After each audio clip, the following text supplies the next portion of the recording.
నమస్తే అండి, అందరికీ నమస్తే. ఇవాళ ఒక ముఖ్యమైన విషయం చెప్పుకుంటే బాగుండు అనిపించింది. శ్రావణ మాసంలో జన్మించిన వామన అవతార కథ. ఎందుకంటే మనం అందులోని శ్లోకాలు ఇప్పుడు నేర్చుకుంటాం అన్నమాట.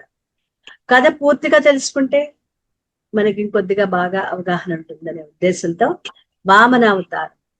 ఈ రోజు మనం చెప్పుకునేది వామన అవతారం. ఎందుకు అమృతోత్పాదనమైన తర్వాత ఆ అమృతాన్ని సేవించిన దేవతలు వార్ధక్యాన్ని మరణాన్ని పోగొట్టుకున్న వాళ్ళై మళ్ళీ పోగొట్టుకున్న సామ్రాజ్యాన్ని చేజిక్కించుకుని అత్యంత వైభవోపేతమైన జీవితాన్ని గడుపుతున్నారు.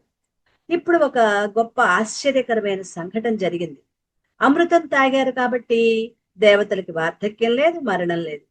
ఇప్పుడు దేవతలు పరమ సంతోషంగా రాజ్యం చేయొచ్చు. అమృతం తాగారు కాబట్టి ఇంకా వాళ్ళు ఎవరి చేత ఓడించబడరా? అమృతం తాగారు కాబట్టి ఇంకా వాళ్ళని నిర్జించగలిగే శక్తి వేరొకటి ప్రపంచంలో లేదా? లేకపోతే వాళ్ళని ఓడించగలిగేది ఏదైనా సృష్టిలో ఉందా? అమృతం తాగిన తర్వాత ఒకవేళ అహంకారానికి కారణమైతే మరి ఆ పరిస్థితి ఏంటి? అమృతం తాగిన వాళ్ళందరినీ కట్టకట్టెవరైనా ఏమైనా చేయగలరా? ఈ అనుమానాలను తీర్చడానికే కాలగమనంలో ఉత్థాన పతనాలు జరుగుతాయి. ఈ స్టోరీ అన్నది ఎవరి కోసమో కాదు. అహంకారం పెరిగితే మన జన్మ ఎలా ఉంటుందో వామనావతారంతో ఇక్కడ మనకి ఒక సింబాలిక్ గా చెప్తున్నారు. మనలో అహంకారం పెరిగితే అన్ని నాశనం అయిపోతాము అనే కథ రూపం అన్నమాట ఇది. రాక్షసులకు నాయకత్వం వహిస్తున్న బలిచక్రవర్తి యుద్ధంలో ఓడిపోయాడు. ఓడిపోయేందుకు బాధపడలేదు. వెళ్లి తన గురువైన శుక్రాచార్యుల వారి పాదాలు పట్టుకున్నాడు. మహానుభావ, మాకందరికీ కూడా అమృతోత్పాదనంలో భాగమిచ్చారు, కష్టపడ్డాం, కానీ అమృతాన్ని సేవించలేకపోవటం వల్ల మేము శాశ్వతంగా ఎప్పుడూ దేవతల కన్నా తక్కువగా ఉండే పరిస్థితి ఉండాలా? అమృతం తాగిన వారిని కూడా ఓడించగలిగే శక్తి మాకు మీ పాదాల నుంచి వస్తుంది. గురువుని ప్రార్థించే విధం అన్నమాట శిష్యుడు. అమృతం తాగిన వాళ్ళని కూడా ఓడించగలిగే శక్తి గురువైన మీ పాదాల నుంచి మాకు వస్తుంది అని నేను నమ్ముతున్నాను. అందుకని మమ్మల్ని ఆ స్థితికి తీసుకువెళ్ళాలి. నేను పరిపూర్ణమైన విశ్వాసంతో మీ పాదాలను బట్టి ప్రార్థిస్తున్నాను అన్నాడు. ఇప్పుడు గురుశక్తి గొప్పదా, అమృతం గొప్పదా అంటే అప్పుడు శుక్రాచార్యుల వారు బలిచక్రవర్తితో అంటున్నారు, ఇప్పుడు నేను నీతో ఒక యాగం చేయిస్తాను, దీన్ని విశ్వజిత్ యాగం అంటారు అని చెప్పి బలిచక్రవర్తి చేత ఆ యాగాన్ని ప్రారంభింపు చేశారు. యాగానికి ఫలితం విష్ణువే ఇవ్వాలి. అమృతాన్ని విష్ణువే తాగించారు కాబట్టి గురువు మాట నిజమో కాదో విష్ణువే తేల్చాలి. విశ్వజిత్ యాగం నడుస్తోంది. అది పరిపూర్ణమయ్యేటప్పటికి ఆ యాగ గుండంలోంచి అంటే యాగం నుంచి ఒక బంగారు రథం బయటకు వచ్చింది. దాని మీద ఒక బంగారు వస్త్రం కప్పబడి ఉంది. సింహం గుర్తుగా కలిగిన పతాకం జెండా ఒకటి ఎగురుతోంది. అద్వితీయమైన అక్షయ బాణ తూరీడాల జంట ఒకటి వచ్చింది. ఒక గొప్ప ధనుస్సు వచ్చింది. శుక్రాచార్యుల వారి అనుమతి మేరకు బలిచక్రవర్తి వాటిని ఆ యాగగుండంలోంచి దాంట్లోంచి స్వీకరించాడు. బలిచక్రవర్తి తాతగారు ప్రహ్లాదుని యొక్క కుమారుడు విరోచనుడి కుమారుడు బలిచక్రవర్తి. ఆయన వచ్చి ఒక స్వర్ణ పుష్పమాల బలిచక్రవర్తి మెళ్ళ వేశారు. శుక్రాచార్యుల వారి అనుగ్రహంతో అమృతం తాగిన వాళ్ళని ఓడించడం అనేది బలిచక్రవర్తి కోరిక. విశ్వజిత్ యాగం ఫలించింది. స్వర్ణ పుష్పాలను మెడలో వేసుకుని దివ్య రథాన్నెక్కి అమరావతి, ఎక్కడుంది అమరావతి? భూలోకంలో అమరావతి కాదు, దేవలోకంలోని అమరావతికి, ఇంద్రుని అమరావతికి దండయాత్రకి బయలుదేరారు. ఇంద్రుడు ఈ వార్త తెలుసుకున్నాడు. అవతల వాళ్ళు గురువుల అనుగ్రహంతో వస్తున్నాడు, ఇప్పుడు నేను యుద్ధం చేయగలనా? నేను అమృతం తాగాను, దేవతలందరూ అమృతం తాగారు. శుక్రాచార్యులు బలిచక్రవర్తి చేత విశ్వజిత్ త్యాగం చేయించాడు. ఆయన శక్తిని తక్కువ అంచనా వేయటానికి వీల్లేదు. ఇప్పుడు తగిన సలహా నిమిత్తం గురువు గారి దగ్గరికి వెళ్ళాలి. ఎవరా గురువు? బృహస్పతి. ఇంద్రుడు దేవతలతో కలిసి గురువైన బృహస్పతి దగ్గరికి వెళ్ళాడు. అప్పుడు దేవతలను ఉద్దేశించి ఆయన అన్నారు, ఈవేళ బలిచక్రవర్తికి శుక్రాచార్యుల వారి అనుగ్రహం పరిపూర్ణంగా ఉంది. గురువులకి ప్రణిపాతం చేసి శరణాగతి చేసి గురువు వల్ల ఇంత శక్తి పొందిన బలిచక్రవర్తిని ఢీకొనటం నీ చేత కాదు, నువ్వు చేయలేవు. నాకు తెలిసినంత వరకు బలిచక్రవర్తిని ఇప్పుడు ఓడించగలిగిన వాళ్ళు సృష్టిలో ఇద్దరున్నారు. ఒకళ్ళు శివుడు, ఇంకొకడు కేశవుడు. ఆ ఇద్దరే ఓడించాలి తప్ప ఇంకెవ్వరూ బలిచక్రవర్తిని ఓడించలేదు. కాబట్టి మనం ఆయన్నే ప్రార్థిద్దాం అని చెప్పగా అందరూ శ్రీ మహావిష్ణువుని ప్రార్థన చేశారు. అప్పుడు శ్రీమన్నారాయణుడు ప్రత్యక్షమై ఒక చిత్రమైన మాట చెప్పాడు. బృహస్పతి చెప్పింది యథార్థం. ఏ గురువుల అనుగ్రహంతో ఈవేళ బలిచక్రవర్తి స్థితి పొందాడో మళ్ళీ ఆ గురువుల అనుగ్రహానికే బలిచక్రవర్తి దూరం అవ్వాలి. ఇక్కడ దూరం అవ్వాల్సింది, గురువుల అనుగ్రహానికి దూరం అవ్వాల్సింది బలిచక్రవర్తి. అలా దూరమైన రోజున మీరు బలిచక్రవర్తిని ఓడించగలరు. గురువుల అనుగ్రహం అంత స్థాయిలో బలిచక్రవర్తికి ఉంటే మీరు అమృతం తాగిన అతనితో మీరు యుద్ధం చెయ్యలేదు. ఇప్పుడు యుద్ధం చెయ్యటం అనవసరం. ఇది నారాయణుడు చెప్తున్నాడు. కాబట్టి మీరు అమరావతిని వదిలిపెట్టి వేషాలు మార్చుకుని వేరే ప్రాంతాలకు వెళ్ళిపోండి అంటే గురువుల అనుగ్రహం ముందు అమృతం కూడా నిలబడలేకపోయింది. అక్కడ దేవతలు తలొక దిక్కు పట్టి వెళ్ళిపోయారు. బలిచక్రవర్తి అమరావతి వచ్చి చూశాడు. అమరావతిలో ఇప్పుడు అదే కదా, యుద్ధానికి వస్తున్నాడు. యుద్ధానికి అక్కడ ఎవరూ లేరు. అమరావతిలో ఒక్కరు కూడా లేరు. తనని ఎదిరించి పోరాడగలిగిన ఒక్క యోధుడు కూడా అక్కడ లేడు. దివ్యమైన అమరావతి పట్టణం సునాయాసంగా తనదైపోయింది. ఇంద్రసింహాసనాన్ని అధిష్ఠించి కూర్చున్నాడు బలిచక్రవర్తి. ఇక నుంచి యజ్ఞయాగాది క్రతువులు ఏవి చేసినా హవిస్సులు తనకే ఇమ్మనమని ఆజ్ఞాపించాడు. ఇప్పటి నుంచి మళ్ళీ అహంకారం, అది కుర్చీ మీదే ఉంటుందేమో అహంకారం, పదవి రాగానే అహంకారం. మనలో ఈ అహంకారం గురించే ఈ కథ అంతా కూడా. దాన్ని ఉంటే ఎలా ఉంటుంది, తొలగించుకుంటే ఎలా ఉంటుంది. అహంకారం ప్రారంభమైంది. బలిచక్రవర్తి వైభవం కొనసాగుతోంది. ఆయన దాన ధర్మాలకి పెట్టింది పేరు. అటువంటి బలిచక్రవర్తే రాజ్యం చేస్తున్నాడు. ముల్లోకాలని పరిపాలన చేస్తున్నాడు. ఆయన రావణాసురుడు వంటి ఆగడాలు చేసే దూర్తుడు కాదు, మహాభక్తుడు. ఇటువంటి సమయంలో ఒక చిత్రమైన సంఘటన జరిగింది. కశ్యప ప్రజాపతికి ఇద్దరు భార్యలు, ఒకరు అదితి, ఇంకొకళ్ళు దితి. దితి అంటే ద్వైతానికి చిహ్నం. ఎప్పుడు రెండు. దితి అంటే పరమాత్మ వేరు నేను వేరు అని అనుకుంటాం కదా, ద్వైతం. అలా రెండుగా విభజన చేసేది దితి. ఒక్కటే అద్వైతం, అదితి. అద్వైతం అంటే అదితి, రెండుగా విభజన చేసి నువ్వు వేరు నేను వేరు, పరమాత్మ వేరు నేను వేరు, జీవుడు వేరు అనుకునేది దితి అన్నమాట. అది ద్వైతం. కాబట్టి ద్వైత బుద్ధి ఉన్న దితికి దైత్యులు పుట్టారు. అదితి అంటే ఒకే పదార్థాన్ని చూస్తుంది, అంటే ఉన్నది ఒక్కటే, పరమాత్మ ఒక్కటే అని చూసేది అదితి. పరమాత్మ వేరు నేను వేరు అని చూసేది దితి. కాబట్టి దితికి దైత్యులంటే రాక్షసులు. ఆ రాక్షసులు పుట్టారు. అదితి అంటే ఒకటే పదార్థం చూస్తుంది కాబట్టి దేవతలు పుట్టారు. ఇంద్రాదులు అదితి కుమారులు. ఇవాళ ఇంద్రాదులు అమరావతిని వదిలిపెట్టి ఎక్కడికో అరణ్యాలకో ఎక్కడికో వెళ్ళిపోయారు. ఆవిడ ఈ బాధ భరించలేకపోతుంది. భరించలేక ఒకనాడు తన భర్త అయిన కశ్యప ప్రజాపతికి చెప్పింది. స్త్రీకి ఏ కష్టం వచ్చినా తన భర్తకి చెప్పి మాట్లాడుతుంది కదా, ఆ ధర్మాన్నే ఆవిడ కూడా పాటించింది. అదితికి అది చాలా గొప్ప శాస్త్రం తెలుసు. ఆవిడ భగవదారాధన ఎప్పుడూ చేయలేదు కానీ నిరంతరం తన భర్తని ఆవిడ పూజిస్తూ ఉండేది. ఆవిడ కశ్యప ప్రజాపతిని అడిగింది. భాగవతంలో మనం కశ్యప ప్రజాపతి మాటలు పరిశీలిస్తే చాలా ఆశ్చర్యంగా ఉంటాయి. ఆయన భార్యని, నీవు గృహస్థాశ్రమంలో ఉన్నావు, ఇంటికి ఇల్లాలివు కదా, ఇవాళ నువ్వు ఎందుకు చిన్నబుచ్చుకున్నావు? లక్ష్మీ స్వరూపమైన ఇల్లాలు ఎప్పుడూ సంతోషంగా ఉండాలి. ఎప్పుడు భర్తను చూసినప్పుడు చాలా ప్రసన్న ముఖంతో ఉండాలి. ఇవాళ ఎందుకు నువ్వు ఉద్విగ్నతతో ఉన్నావు? ఇంటికి వచ్చిన అతిథికి ఏమీ లేదని చెప్పి పంపిన సంఘటన ఏదైనా జరిగిందా? ఎందుకు చిన్నబుచ్చుకోవాల్సి వచ్చింది అని అడిగారు. ఇంటికి అతిథి వచ్చినప్పుడు గృహస్థాశ్రమంలో ఉన్నవాడు ఆర్తితో వచ్చిన వాడికి పెట్టటంలో ఎంత జాగ్రత్త ఉండాలో చూడండి.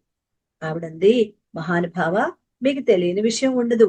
దితి నాకు సవితి, నేను కూడా నీ భార్యని. నా పిల్లలైన దేవేంద్రాదులను, దితి కుమారులైన బలి చక్రవర్తి మొదలైన వాళ్ళు సింహాసన భ్రష్టులు చేసి అరణ్యాలకి పారద్రోలారు. ఇవాళ యజ్ఞయాగాది క్రతువులు జరిగితే హవిస్సులో భాగం కూడా ఇంద్రుడికి లేదు. అంతటి ఇంద్రుడు రాజ్యభ్రష్టుడై వెళ్లిపోతే సంగతి. అమృతం తాగిన ఇంద్రుడు శుక్రాచార్యుల వారి వైభవం చేత, శుక్రాచార్యుల వారి అనుగ్రహం చేత ఇవాళ చాలా దుస్థితిలో ఉన్నాడు అని బాధపడింది. ఇక్కడే మనం నేర్చుకోవాల్సిన ఒక పద్యం. ఈ తర్వాత మనం చెప్పుకుందాం, కానీ ఒకసారి చదువుకుందాం. ఎండ కన్నెరుగని ఇంద్రుని ఇల్లాలు పలు పంచలను జాలి పడియ నేడు త్రిభువన సామ్రాజ్య విభవంబు గోల్పోయి దేవేంద్రుడడవుల దిరిగెనేడు కలిమి గారాపు బిడ్డలు జయంతాదులు శబరార్భకుల వెంట జనిది నేడు అమరుల కాధారమగు అమరావతి అసురుల కాట పట్టయ్య నేడు బలి జగముల నెల్ల బలియుచునున్నాడు వాని గెలుపురాదు వాసవునకు యాగ భాగమెల్ల అతడాహరించుచు గడిగి సురల కొక్క కడియ నేడు. అసలు ఎప్పుడు కష్టమంటే ఏంటో తెలియని శచీదేవి ఎండ కన్నెరుగని ఇంద్రుని ఇల్లాలి. శచీదేవి ఐశ్వర్యానికి మారుపేరేని శచీదేవి, కల్పవృక్షానికి పూజన పువ్వును ధరించే శచీదేవి ఇవాళ పరుల ఇళ్లలో దాసీ పని చేసుకుంటోంది. ఇవాళ ఇంద్రుడు అరణ్యాలను పెట్టి పారిపోయాడు. ఇంద్రుని కుమారులైన జయంతుడు మొదలైన వాళ్ళు గుర్తుపట్టలేని విధంగా ఎక్కడో అరణ్యాల్లో తిరిగే బోయజాతి శబర అంటే శబరార్భకుల వెంట జనిరి నేడు అంటే బోయజాతి పిల్లలతో కలిసి ఆడుకుంటున్నారు. అమరులందరూ ఉండాల్సిన అమరావతి ఇవాళ రాక్షసులకు చిక్కింది. అమరులకు ఆధారమగు అమరావతి అసురుల కాట పట్టయ్య నేడు. అంతేనా? ఇవాళ ఇంద్రుడు బలి చక్రవర్తిని గెలవలేకపోతున్నాడు. యాగభాగం అంతటిని బలి చక్రవర్తే తీసుకుంటున్నాడు.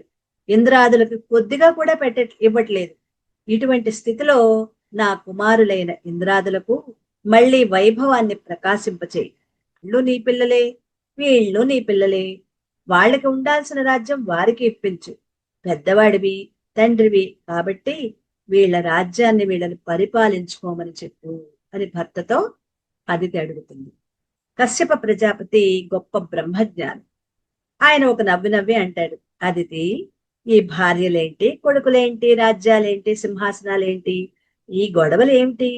ఒకళ్ళనొకళ్ళు సింహాసనాల నుంచి భ్రష్టులు చేసుకోవడం ఏమిటి? ఇదంతా నాకు అయోమయంగా ఉంది. ఈ సంబంధాలకు ఒక శాశ్వతత్వం ఉన్నదని నువ్వు అనుకుంటున్నావా? నేనైతే అలా అనుకోవటం లేదు. ఉన్నది ఒక్కటే బ్రహ్మం అని నేను అనుకుంటున్నాను. నీవు విష్ణుమాయలో పడిపోయావు. అందుకని ఇవాళ నీ బిడ్డలు దితి బిడ్డలు అని రెండుగా కనపడుతున్నారు. ఒకరికి ఐశ్వర్యం పోయింది, మరొకరికి ఐశ్వర్యం వచ్చింది అని బాధపడుతున్నావు. నేను ఒక మాట చెప్తాను విను. ఈ ప్రపంచంలో కష్టాల్లో ఉన్నవాడని ఈశ్వరుడు మాత్రమే రక్షించగలడు. ఆయన్ని అడగాలి కానీ నన్ను అడుగుతావేమిటి? రక్షించవలసిన వాడిని నేను కాదు. నిజంగా రక్షణ పొందాలి, నీ కొడుకైన దేవేంద్రుడు, దేవతలు తిరిగి ఆ సింహాసనాన్ని పొందాలని నువ్వు నిజంగా అనుకున్నట్లయితే మహానుభావుడైన ఆ జనార్దనుణ్ణి పూజించు, ఆ పరమాత్మని పూజించు. ఆయన కాని ప్రీతి చెందితే, అనుగ్రహిస్తే, భక్త సులభుడై ప్రసన్నుడైతే ఆయన చెయ్యలేందంటూ ఏదీ లేదు. సర్వేశ్వరుడైన ఆ శ్రీమన్నారాయణనే ప్రార్థించు. ఆయన భక్త సులభుడు. ఆయన అనుగ్రహాన్ని పొందితే నీ కోరిక తప్పకుండా నెరవేరి ఇంద్రాదులు తిరిగి రాజ్య వైభవాన్ని పొందుతారు అని చెప్పి పయోభక్షణం అనే ఒక వ్రతాన్ని కల్పంతో సహా, అంటే ఎలా చెయ్యాలో మనం నిన్న శ్రావణ శుక్రవారం కల్పంతో సహా చేసుకున్నాం చూసారా? అలాగే సత్యనారాయణ స్వామి వ్రతం కల్పంతో సహా చేసుకుంటాం కదా, అది ఆ విధంగానే పయోభక్షణం అనే ఒక వ్రతాన్ని కల్పంతో ఆమెకు ఉపదేశం చేశాడు, భార్యకి, అదితికి. ఈ వ్రతం చాలా గమ్మత్తుగా ఉంటుంది. ఇది మనందరం చేసే వ్రతం కాదు. అంటే ఇప్పుడు కలియుగంలో ఈ వ్రతం లేదు, ఆ రోజుల్లో కాబట్టి ఉంది. ముళ్ళ పంది లేదా అడవి పంది తన కోరతో పైకెత్తిన మట్టిని తీసుకుని అది ఒంటికి రాసుకుని స్నానం చెయ్యాలి. అలా స్నానం చేసి ఇంకా అనేక జాగ్రత్తలు తీసుకుని 12 రోజులు ఆ కల్పముని పూర్తి చేసి ఉపాసన చెయ్యాలి.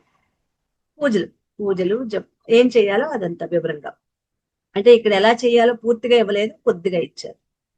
అలా చేయగలిగితే, భగవంతుడిని నువ్వు సేవించగలిగితే ఆ 12 రోజుల్లో నీకు శ్రీమన్నారాయణ్ణి అనుగ్రహం కలుగుతుంది. కాబట్టి భగవంతుడైన నారాయణ్ణి అనుగ్రహాన్ని కోరి నువ్వు ఈ వ్రతాన్ని చేయి. 12 రోజులు ఈ వ్రతాన్ని ఆచరించు నీ బిడ్డల కోసం అని చెప్పారు. ఉపదేశం చెయ్యటం ఒకెత్తు, ఉపదేశం పొందిన తర్వాత దాని యందు నిష్ఠతో నిలబెట్టడం ఒక ఎత్తు. ఆ రెండిటికి చాలా తేడా ఉంది. ఇలా చెయ్యి అని చెప్పడం ఒక ఎత్తు అయితే, దాన్ని ఆచరించడం ఇంకొకటి. విన్నదాని అనుష్ఠానంలోకి తెచ్చుకోవటం ఒక కష్టం. అందుకే ఆచార్యుడు అంటే కేవలం నోటి మాట చెప్పేవాడు కాదు, నోటితో తాను చెప్పిన మాటను ఆచరణలో చూపించగలిగిన వాడు. అలా చూపించిన వాళ్ళనే ఆచార్యులు అంటారు. అటువంటి వాళ్ళెవరో వాళ్ళని ఆచార్య పురుషులు అని పిలుస్తూ, ఆచార్య అంటే తాను తెలుసుకున్న జ్ఞానాన్ని ఆచరణ పర్యంతం తెచ్చుకున్నవాడు. అటువంటి మహానుభావుడెవరో ఆయన్ని ఆచార్య పురుషుడు అంటారు. కాబట్టి భగవంతుణ్ణి సేవించు, సేవిస్తే నీకు అనుగ్రహం కలుగుతుందని కశ్యప ప్రజాపతి చెప్పారు. కశ్యపుడు వివరించారు. ఆయన భర్త కశ్యప ప్రజాపతి, ఆయన గొప్ప బ్రహ్మజ్ఞాని కదా భర్త, ఆయన వివరించారు. ఆమె అదితి భర్త మాటలు నమ్మింది. నమ్మి 12 రోజులు ఈ వ్రతాన్ని చేసింది. 12 రోజుల పాటు ఆ వ్రతం చేస్తే భగవానుడు ప్రత్యక్షమయ్యాడు. ఆయన పీతాంబరుడై శంఖ చక్ర గదా పద్మాలు పట్టుకుని సాక్షాత్కరించాడు. ఆవిడ శ్రీమన్నారాయణుడు కనబడితే తన కొడుక్కి రాజ్యం ఇప్పించమని కోరాలని వ్రతం చేస్తోంది. నిజంగా ఆయన కనపడేటప్పటికి అదితి నోటి మాట రావట్లా. చూపుల శ్రీపతి రూపము నాపోవక త్రావితావి హర్షోద్ధతయై వాపొచ్చి మంద మధురాలాపంబులు పొగడనదతి లక్ష్మీనాథున్. పూజ అంటే పెద్ద పెద్ద మంత్రాలు చదువుతూ పూజ చేయటం కాదు. ఆ మైమరచిపోయి ఆ తర్వాత ఏం చెయ్యాలో తెలియక జ్ఞాపకానికి రాక అలా ఉండిపోయే ఉపచారాలు కూడా గుర్తురాక మౌనంలోకి వెళ్ళిపోయి కళ్ళు మూతలు పడిపోయి కళ్ళంబట నీళ్లు కారుతుండగా గాద్గతికమైన కంఠంతో మనస్సులో దర్శనంతో నిలబడిపోయిన స్థితి అది. ఆయన అక్కడ చూడగానే అంటే ఆయన రూపాన్ని కళ్ళతో తాగుతోంది ఆవిడ. నోట్లోంచి మాట రావట్లా, గట్టిగా ఏంటో పైకి చెప్పలేకపోతోంది, లోపల లోపల ఏదో గొనుక్కుంటోంది. ఆమె చేస్తోంది, స్తోత్రం చేస్తోంది. అదంతా కూడా ఆయన విన్నారు, ఆయనకి వినపడింది. అప్పుడు స్వామిని అదితిని, నువ్వు ఈ పూజ ఎందుకు చేశావు అని అడిగారు. అప్పుడు ఆవిడంది, స్వామి, నా కుమారుడైన దేవేంద్రుడు ఇప్పుడు తను తెలివి తెచ్చుకుందనమాట. ఆయన చూస్తూ చూస్తూ అడిగిన తర్వాత ఇప్పుడు తాను తెలివిలోకి వచ్చి, ఎందుకంటే ప్రత్యక్షమవగానే అదేమి అంత ఈజీ అనే విషయం కాదు కదా, అన్ని మరిచిపోయింది. ఆయన్నే చూస్తూ ఉండిపోయింది. నా దేవేంద్రుడు రాజ్యభ్రష్టుడయ్యాడు. బలి చక్రవర్తి నా కుమారుని రాజ్యాన్ని అపహరించాడు. నా కుమారునికి రాజ్యాన్ని ఇప్పించవలసింది అని అడిగింది. కానీ స్వామి ఏమన్నాడు, నీ కుమారునికి నేను రాజ్యం ఇప్పించలేను.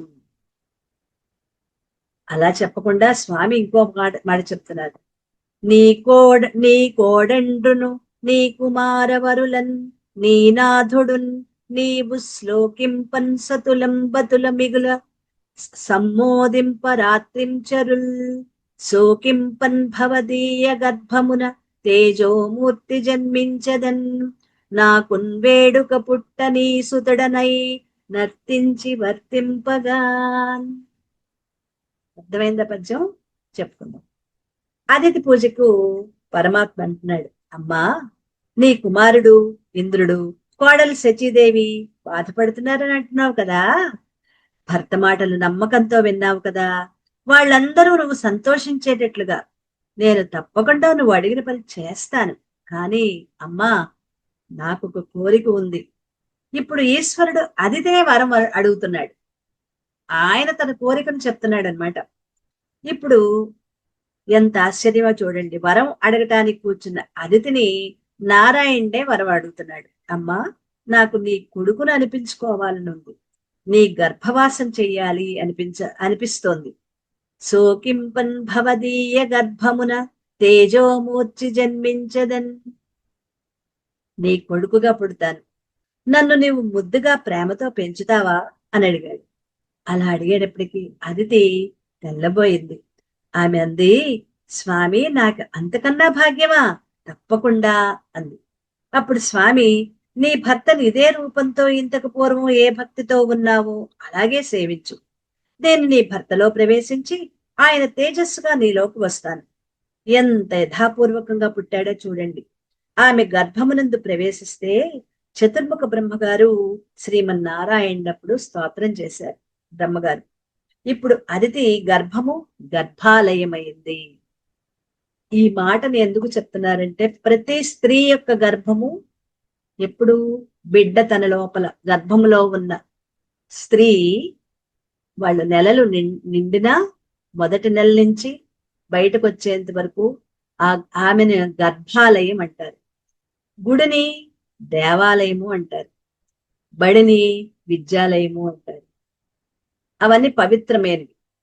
మరి మరి ఈ దేహాన్ని దేవాలయము అంటారు. ఇది మనకి తెలుసు. కానీ తల్లి అయ్యే స్త్రీ యొక్క గర్భాన్ని గర్భాలయము అంటారు. కేవల గర్భాలయం అదితికేనా? కాదు. ఏ స్త్రీ గర్భవతి అయినా వాళ్ళందరిది కూడా గర్భాలయమే అంటూ శ్రీమన్నారాయణుడు అదితి గర్భాన్ని చేరాడు. గర్భం నిలబడింది. ఆవిడ చుట్టూ ఉన్న స్త్రీలు అక్కడ వేడుక చేశారు. అదే మనం అంటాం కదా, సూడిదలు ఇచ్చారు శ్రీమంతమని. ఇవాళ రోజుల్లో ఆ మర్యాద పోయింది. సూడిదలంటే రకరకాల స్వీట్లు ఇవ్వటం అనుకుని సాంప్రదాయంగా మారింది. సూడిదలంటే అది కాదు. సూడిదలు ఇవ్వటానికి ఒక ప్రత్యేకమైన పద్ధతి ఉంది. ఆమెను కూర్చోబెట్టి మంత్రప్రోక్తంగా భక్త ఆ రోజున తలస్నానం చేసి మడిపంచ కట్టుకుని కొన్ని ఆకులు తీసుకొచ్చి మొలతాడు కట్టినట్లుగా భార్య గర్భానికి కడతాడు. అవి కొన్ని ఆకులు అంటే ఇక్కడ మనకి ఆకులేంటో చెప్పలేదు, కానీ అవి పెద్దలు చెప్తారు. వాటిని తీసుకొచ్చి భార్య గర్భానికి చుట్టూ కడతాడు. ఆ గర్భానికి దేని వల్ల ప్రమాదం రాకుండా భర్త దేవతానుగ్రహం ఆపేక్షిస్తాడు. అది సూడిద అంటే. తన తేజస్సును భరించి తన వంశాన్ని పెంచుతోంది కాబట్టి భర్త ఆమెకి ఇచ్చే కానుక ఇది. ఈ శుభవార్తని ముత్తైదువులందరూ మధుర పదార్థాలను కానుకలుగా ఇస్తారు. అది సూడిద అంటే. అంతేగాని 6 రకాలు తెస్తారా, 8 రకాలు తెస్తారా, లడ్డూ సైజు చిన్నది పెట్టారే పెద్దది ఇవ్వలేదే అని దెబ్బలాడుకోవడం కోసం కాదు. ఆ దుర్మార్గ బుద్ధి అది సూడిదలు కాదు. శాస్త్రంలో సూడిదలంటే అలా చెప్పలేదు. ఒకవేళ ఏది ఎందుకు చేస్తున్నామో మనకే తెలియదు. అలాంటి స్థితి వచ్చేస్తుంది. ఇప్పుడైనా అవతరణ. రవి మధ్యాహ్న ముంజరింప గ్రహ తారా చంద్రభద్ర స్థితిం శ్రావణ ద్వాదశి నాడు శ్రోణనభిజిత్ సన్యాత లగ్నంబునన్ భువనాదీసుడు పుట్టే వామన గతిం పుణ్యవ్రతోపేతకున్ దివిజాధీశ్వరు మాతకం పరమ పాతివ్రత్య విఖ్యాతకున్. ఇవాళ మనం ఎందుకు చెప్పుకున్నామో అర్థమైందా? శ్రావణ మాసంలోనే పుట్టారట వామనుడు. అదే చెప్తూ పరమాత్మ అదితి గర్భం నందు ప్రవేశించారు. తల శరీరం ఏర్పడుతున్నాయి. ఎప్పుడు పుట్టాలో ఆయనకు ఆయనే నిర్ణయించుకున్నాడు.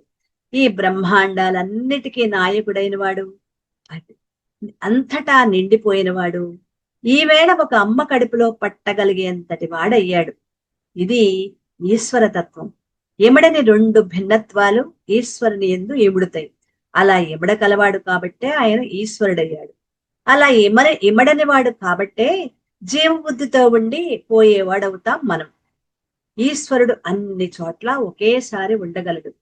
క్షీరసాగర మథనం చేసినప్పుడు క్షీరసాగరం ఒడ్డున ఉన్నాడు, క్షీరసాగరంగా ఉన్నాడు, కింద కూర్మావతారంగా ఉన్నాడు, వాసుకిగా ఉన్నాడు, పాము చిలుకుతున్న దేవతల్లో ఉన్నాడు, దానవుల్లో ఉన్నాడు. ఇంతమందిగా ఉన్నాడు. అలా ఉండగలిగిన వాడు కాబట్టే వ్యాపకత్వం పొందిన విష్ణువు. విష్ణువు అనే మాటకు అర్థం వ్యాపకత్వం, అంటే సర్వవ్యాపకుడు అని. ఇప్పుడు నారాయణుడు అయ్యాడు.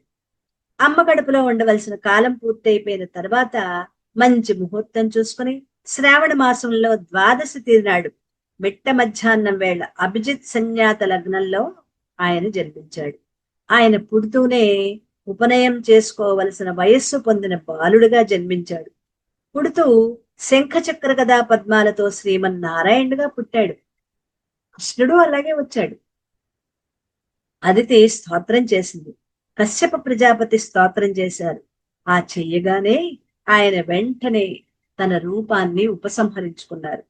ఉపనయనం చేసుకునే వయసున్న వటువుగా, బ్రహ్మచారిగా, ఇంచుమించుగా 8 సంవత్సరాల పిల్లవాడిగా అప్పటికప్పుడు మారిపోయాడు శ్రీమన్నారాయణ. చిన్న పిల్లవాడు చక్కగా ఉపనయనం చేసుకునే వయసు వచ్చేసింది. కశ్యప ప్రజాపతిని ముందు పెట్టుకుని ఋషులందరూ వచ్చారు. ఉపనయన వయసు వచ్చిన పిల్లవాడిని చూసుకుని అదితి పొంగిపోయి అంటోంది, నన్ను గన్న తండ్రి నా పాలి దైవమా, నా తపప్పలంబ నా కుమార, నాది చిన్నువడుగ నా కుల దీపిక, రాగదయ్య భాగ్య రాశి వగుచు. ఇప్పుడు మనకు వస్తుంది, అది కూడా చదువుతాము, నేర్చుకుందాం. ఓ ఒడుగు చేసిన వయసు వడుగు చేసుకునే వయస్సు ఉన్న ఓ వటువా, రా రా తండ్రి, నిన్ను కన్నందుకు నేను ఎంతో అదృష్టవంతురాలిని. నీవు బ్రహ్మచారి అవుతున్నావు అని ఆనందపడిపోయి అదితి ఆహ్వానం పలికింది. వటువుకి ఇక్కడ మనం ఈ వటువుల గురించి కూడా మనం చెప్పుకుందాం.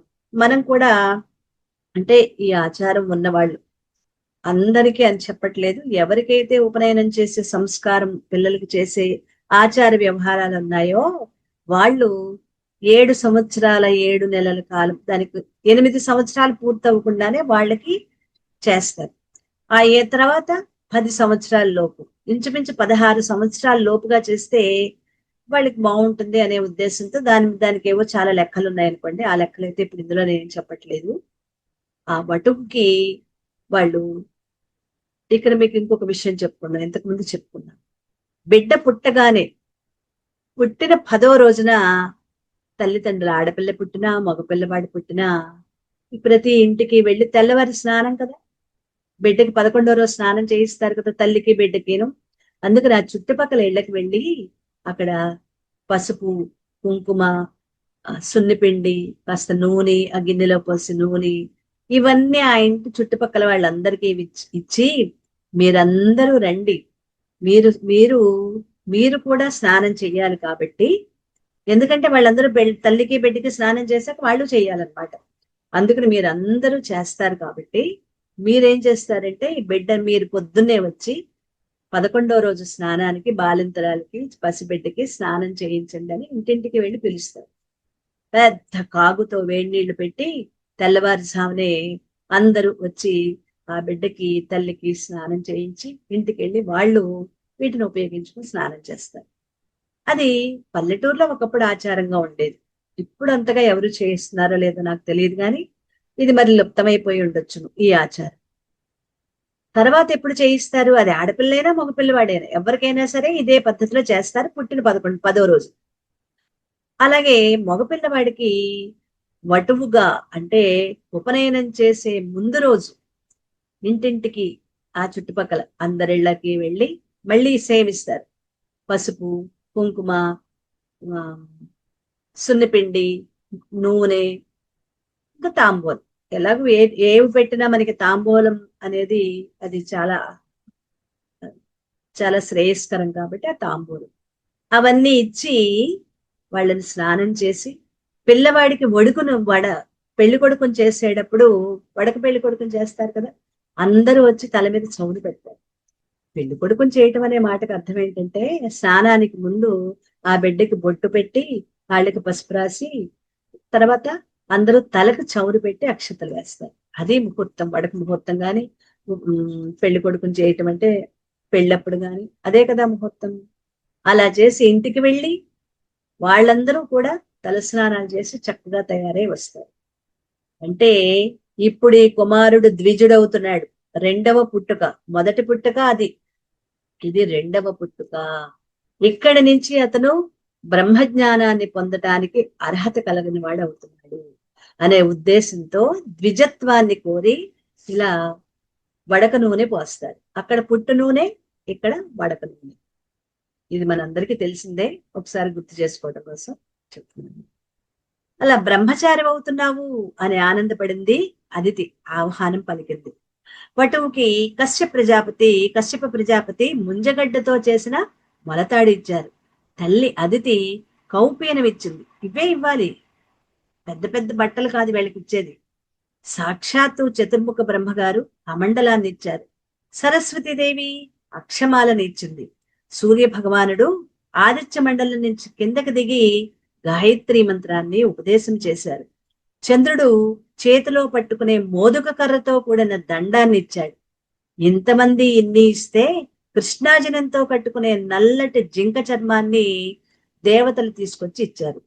యజ్ఞోపవీతం పట్టుకుని దేవతల గురువైన బృహస్పతి వచ్చాడు. వీళ్ళందరూ ఉపనయన మంత్రాలతో ఆ పిల్లవాడికి సంస్కారాలన్నీ చేశారు. చేసిన తర్వాత భిక్షాపాత్రకనిచ్చెను యక్షేశుడు వామనునకు అక్షయమగుచున్ సాక్షాత్కరించి పెట్టెను భిక్షునకు భవాని పూర్ణ భిక్ష నరేంద్ర. ఉపనయనం చేసుకుంటున్న వటువు భిక్షకు వెళ్తాడు. భిక్షకు వెళ్ళేటప్పుడు అప్పుడే కదా మనం కూడా చూస్తాం, అదే ఆ సమయంలోనే ఉపనయనం పూర్తవుతున్న సమయంలోనే భిక్షకు వెళ్ళేటప్పుడు చేతిలో ఒక పాత్ర పట్టుకుని వెళ్తాడు. అటువంటి భిక్షా పాత్రను సాక్షాత్తు కుబేరుడు తీసుకొచ్చి ఇచ్చాడు. అందులో మొదటి భిక్ష వేసే అధికారం అమ్మదే. పరమశివుని భార్య అయిన పార్వతీదేవిని భవాని అంటారు. ఆమె కామేశ్వరి పీఠానికి అధిదేవతగా ఉంటుంది. మనం కామేశ్వరి వ్రతం చేసుకుంటూ ఉంటాం కదా, అదే ఆమె, ఆవిడే లోకాలన్నిటినీ పోషించే రూపం కాబట్టే ఆవిడికి భవాని అని పేరు. అటువంటి భవాని తల్లిగా దిగివచ్చి, అంటే ఎవరి తల్లి, ఏ బిడ్డకి తల్లి అయినా సరే భవానీనే. ఆ సమయంలో ఆ తల్లిని భవానీగానే భావించాలన్నమాట. మొట్టమొదటి తల్లి భిక్ష వటువుకిస్తుంది. ఆనాటి నుంచి ఈనాటి వరకు ఉపనయనానికి ఇదే సాంప్రదాయం. ఆనాడు ఏమిచ్చారో ఇప్పటికీ ఉపనయనంలో అవే ఇస్తారు. క్రతువులో ఏ మార్పు ఉండదు. ఇవన్నీ ఎందుకు ఇస్తారు? ఆ ఉపనయనం గురించి చెప్తున్నారు ఇక్కడ. 16 రోజుల పండుగ వరకు పిల్లవాడితో పసుపులో ముంచి ఆరవేసిన బట్టను కట్టిస్తారు. చాలా మంది తెలియక ఇవన్నీ అర్థం పర్థం లేని ఆచారాలు అంటూ ఉంటారు. అలా అంటం సరికాదు. బృహస్పతి అనే ఆయన దేవగురువు. ఆయన వల్ల విద్య ప్రకాశిస్తుంది. విద్య ప్రకాశించే గురుగ్రహం, ఇక్కడ గురుగ్రహం. విద్య అంటేనే గురువు, గురువు అంటేనే గురుగ్రహం. ఆ విద్య ప్రకాశాన్నిచ్చే గురుగ్రహానికి అత్యంత ప్రీతిపాత్రమైన రంగు పసుపు. జ్ఞానము ఇవ్వగలిగిన శ్రీమన్నారాయణుడు పీతాంబరధారి ఉంటాడు. పసుపులో ముంచిన బట్ట కట్టుకుని కూర్చుంటే మంగళప్రదం. అంతేకాకుండా గాయత్రి మంత్రోపాసన యందు సిద్ధి కూడా కలుగుతుంది. తొందరగా జ్ఞానం కలుగుతుంది. అంతకు పూర్వం లేని విధంగా 3 పూట్ల స్నానం చేసి సంధ్యావందనం చేస్తారు. చేసేటప్పుడు ఒంటికి పట్టిన చెమటి చేత చర్మరోగాలు రాకుండా పసుపు కాపాడుతుంది. వైద్యంలో పసుపు క్రిమి సంహారకం. అందుకని పసుపులో ముంచిన బట్ట కడతారు. కట్టి ఆ పిల్లవానికి మోదుగ కర్రతో చేసిన దండం, కర్ర అన్నమాట, చేతిలో పెడతారు. ఒకవేళ ఒడుగులో ఈ దండాన్ని ఎందుకు పట్టుకుంటున్నామో ఎవరికి తెలియటల్లా. కర్ర పట్టుకుంటే మనిషిలో ఒక దుష్ట బుద్ధి ఏర్పడుతుంది. ఏంటంటే కర్ర పట్టుకుంటే ఆ కర్రతో కొట్టాలని. కర్ర చెప్పాలంటే మనిషిని పాడు చేస్తుంది. కానీ అటువంటిప్పుడు మరి బ్రహ్మచారికి కర్రని ఎందుకు ఇస్తారు అంటే, ఏ కర్ర పెడితే ఆ కర్ర ఇవ్వకూడదు. మోదుగ కర్రనే చేతిలో పెడతారు. మోదుగకి అధిష్టానం చంద్రుడు. చంద్రమా మనసో జాతః. మోదుగ అంటే చంద్రుడు మనస్సుకి అధిదేవత కదా. మోదుగ కర్రను చేతిలో పట్టుకుంటే మనస్సు సత్వగుణ ప్రధానమై ఈశ్వరాభిముఖంగా పొందుతుంది. అందుకని వటువు చేతిలో మోదుగ కర్రని పట్టిస్తారు. అరణ్యానికి వెళ్ళేటప్పుడు, గురువుల దగ్గర చదువు నేర్చుకునేటప్పుడు క్రూర మృగాలు, ఆవులో, మేకలో, పాములో వస్తాయి. వాటిని కొట్టడానికి కూడా ఈ కర్ర ఉపయోగపడుతుంది. హింసా కార్యం నందు బుద్ధి మొలకెత్తకుండా ఉంటుంది. అందుకని చేతిలో ఆ మోదుగు కర్ర పెడతారు. తర్వాత కౌపీనం పెడతారు. బ్రహ్మచారి నుంచి సన్యాసం వరకు కౌపీన ధారణం చేస్తారు. మనిషి శరీరంలో ఉన్న తేజోశక్తి అధోముఖం వెళ్ళిపోకుండా, కిందకి జారిపోకుండా ఓజోశక్తిగా గొప్ప బ్రహ్మవర్చస్సుగా మారుస్తుంది. అందుకే కౌపీన ధారణం చేయిస్తారు. ఆ తర్వాత కృష్ణాజనం కడతారు. నల్లటి కృష్ణజింక చర్మాన్ని చిన్న ముక్కైనా సరే కడతారు. ఆ చర్మమునందు అపారమైన సత్వగుణం ఉంటుంది. బ్రహ్మచారి మనస్సు అటు ఇటు చెదిరిపోకుండా భగవంతుని యందే మగ్నమవుతుంది. అది ఉపనయన సంస్కారం ఎలా చేస్తారో చెప్తున్నారు. అమ్మ మొట్టమొదటి భిక్ష పెడుతుంది. ఇక నుంచి ఇంట్లో అన్నం ఉండదు. గురుకులానికి వెళ్ళిపోతాడు.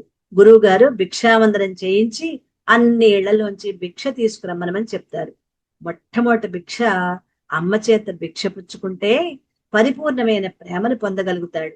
ఆ ప్రేమ మళ్ళీ స్నాతక వ్రతం వచ్చేంత వరకు కాపాడుతుంది. స్నాతక వ్రతం ఎప్పుడు చేస్తారు? వివాహ సమయంలో. మొట్టమొదట ఉపనయన సమయంలో తల్లి మొదటి భిక్ష పెడుతుంది. మళ్ళీ స్నాతకంలో ఇక్కడ వేసిన కట్టు మళ్ళీ అక్కడ తీసేస్తారనమాట, పోతుంది. అంటే ఇక్కడ బ్రహ్మచారిగా, ఇక్కడ మొట్టమొదట ఇక్కడ బ్రహ్మచారి అవుతాడు. అక్కడ బ్రహ్మచారి నుంచి గృహస్థాశ్రమానికి వెళ్ళాలంటే స్నాతక వ్రతం చేస్తారు కదా. అంతవరకు కాపాడుతుంది. అమ్మ చేతి ముద్ద అంత గొప్పది. విద్యాభ్యాసానికి వెళ్ళిపోయేవాడు భిక్షాపాత్రతోనే అమ్మ చేతి ముద్దనే తినాలి. అందుకే భిక్షను బియ్యంతో కలిపి వేస్తారు. భిక్ష అంటే, అందుకే ఉపనయనం చూడండి, భిక్ష వేయటం అంటే బియ్యంతో కలిపి వేస్తారు. సాధారణంగా మనం అక్కడ ఒడుగు వెళ్ళినప్పుడు మనం ఎంత డబ్బులు ఇస్తామా అనే చూస్తాం కదా అందులో వేయటానికి. అలా కాకుండా మనం ఇంటి దగ్గర నుంచి, ఎవరింటి దగ్గర నుంచి వాళ్ళు బియ్యాన్ని తీసుకెళ్ళాలి. ఉపనయనం చేయటానికి ఎక్కడైతే మనం ఆశీర్వదించడానికి, వటువుని ఆశీర్వదించడానికి వెళ్తున్నామో, వెళ్ళేటప్పుడు మనం మన ఇంట్లోని బియ్యం తీసుకుని వెళ్ళాలి. అక్కడ వాళ్ళు ఇచ్చిన రెండు వేయటం కాదు, కొద్దిగా తీసుకువెళ్ళండి. మన ఇంట్లో బియ్యం అంటే చెంబులు పావు సేరు అర్ధ సేరు అవేం కాదు, కొద్దిగా పట్లం కట్టుకుని వెళ్ళండి. అది మీ దగ్గర ఉంచుకుని అతన్ని ఆశీర్వదించండి మీ దగ్గరగా ఉన్నప్పుడు. ఆ వటువుకి ఆశీర్వచనం ముందు నుంచి ఇచ్చుకుని చేతులు అవి పట్టుకుని భార్యాభర్తలు ఇద్దరు కూడా వటువుని ఆశీర్వదిస్తూ, ఆ బియ్యము దాంతో పాటు మనం ఏమిద్దాం అనుకుంటున్నామో అవి ఇస్తాం తర్వాత, కానీ ఇవ్వవలసింది మన ఇంట్లోంచి తీసుకెళ్లవలసిన బియ్యం. చాలా మందికి ఈ విషయం కూడా తెలియదు. మన ఇంట్లోంచే పట్టుకెళ్ళాలి, వాళ్ళు ఇచ్చినవి కాదు. వాళ్ళు ఇస్తారు ఎందుకంటే మనం తెచ్చుకో ఉన్న విషయం వాళ్ళకి తెలుసు కాబట్టి అక్కడ పెడతారు.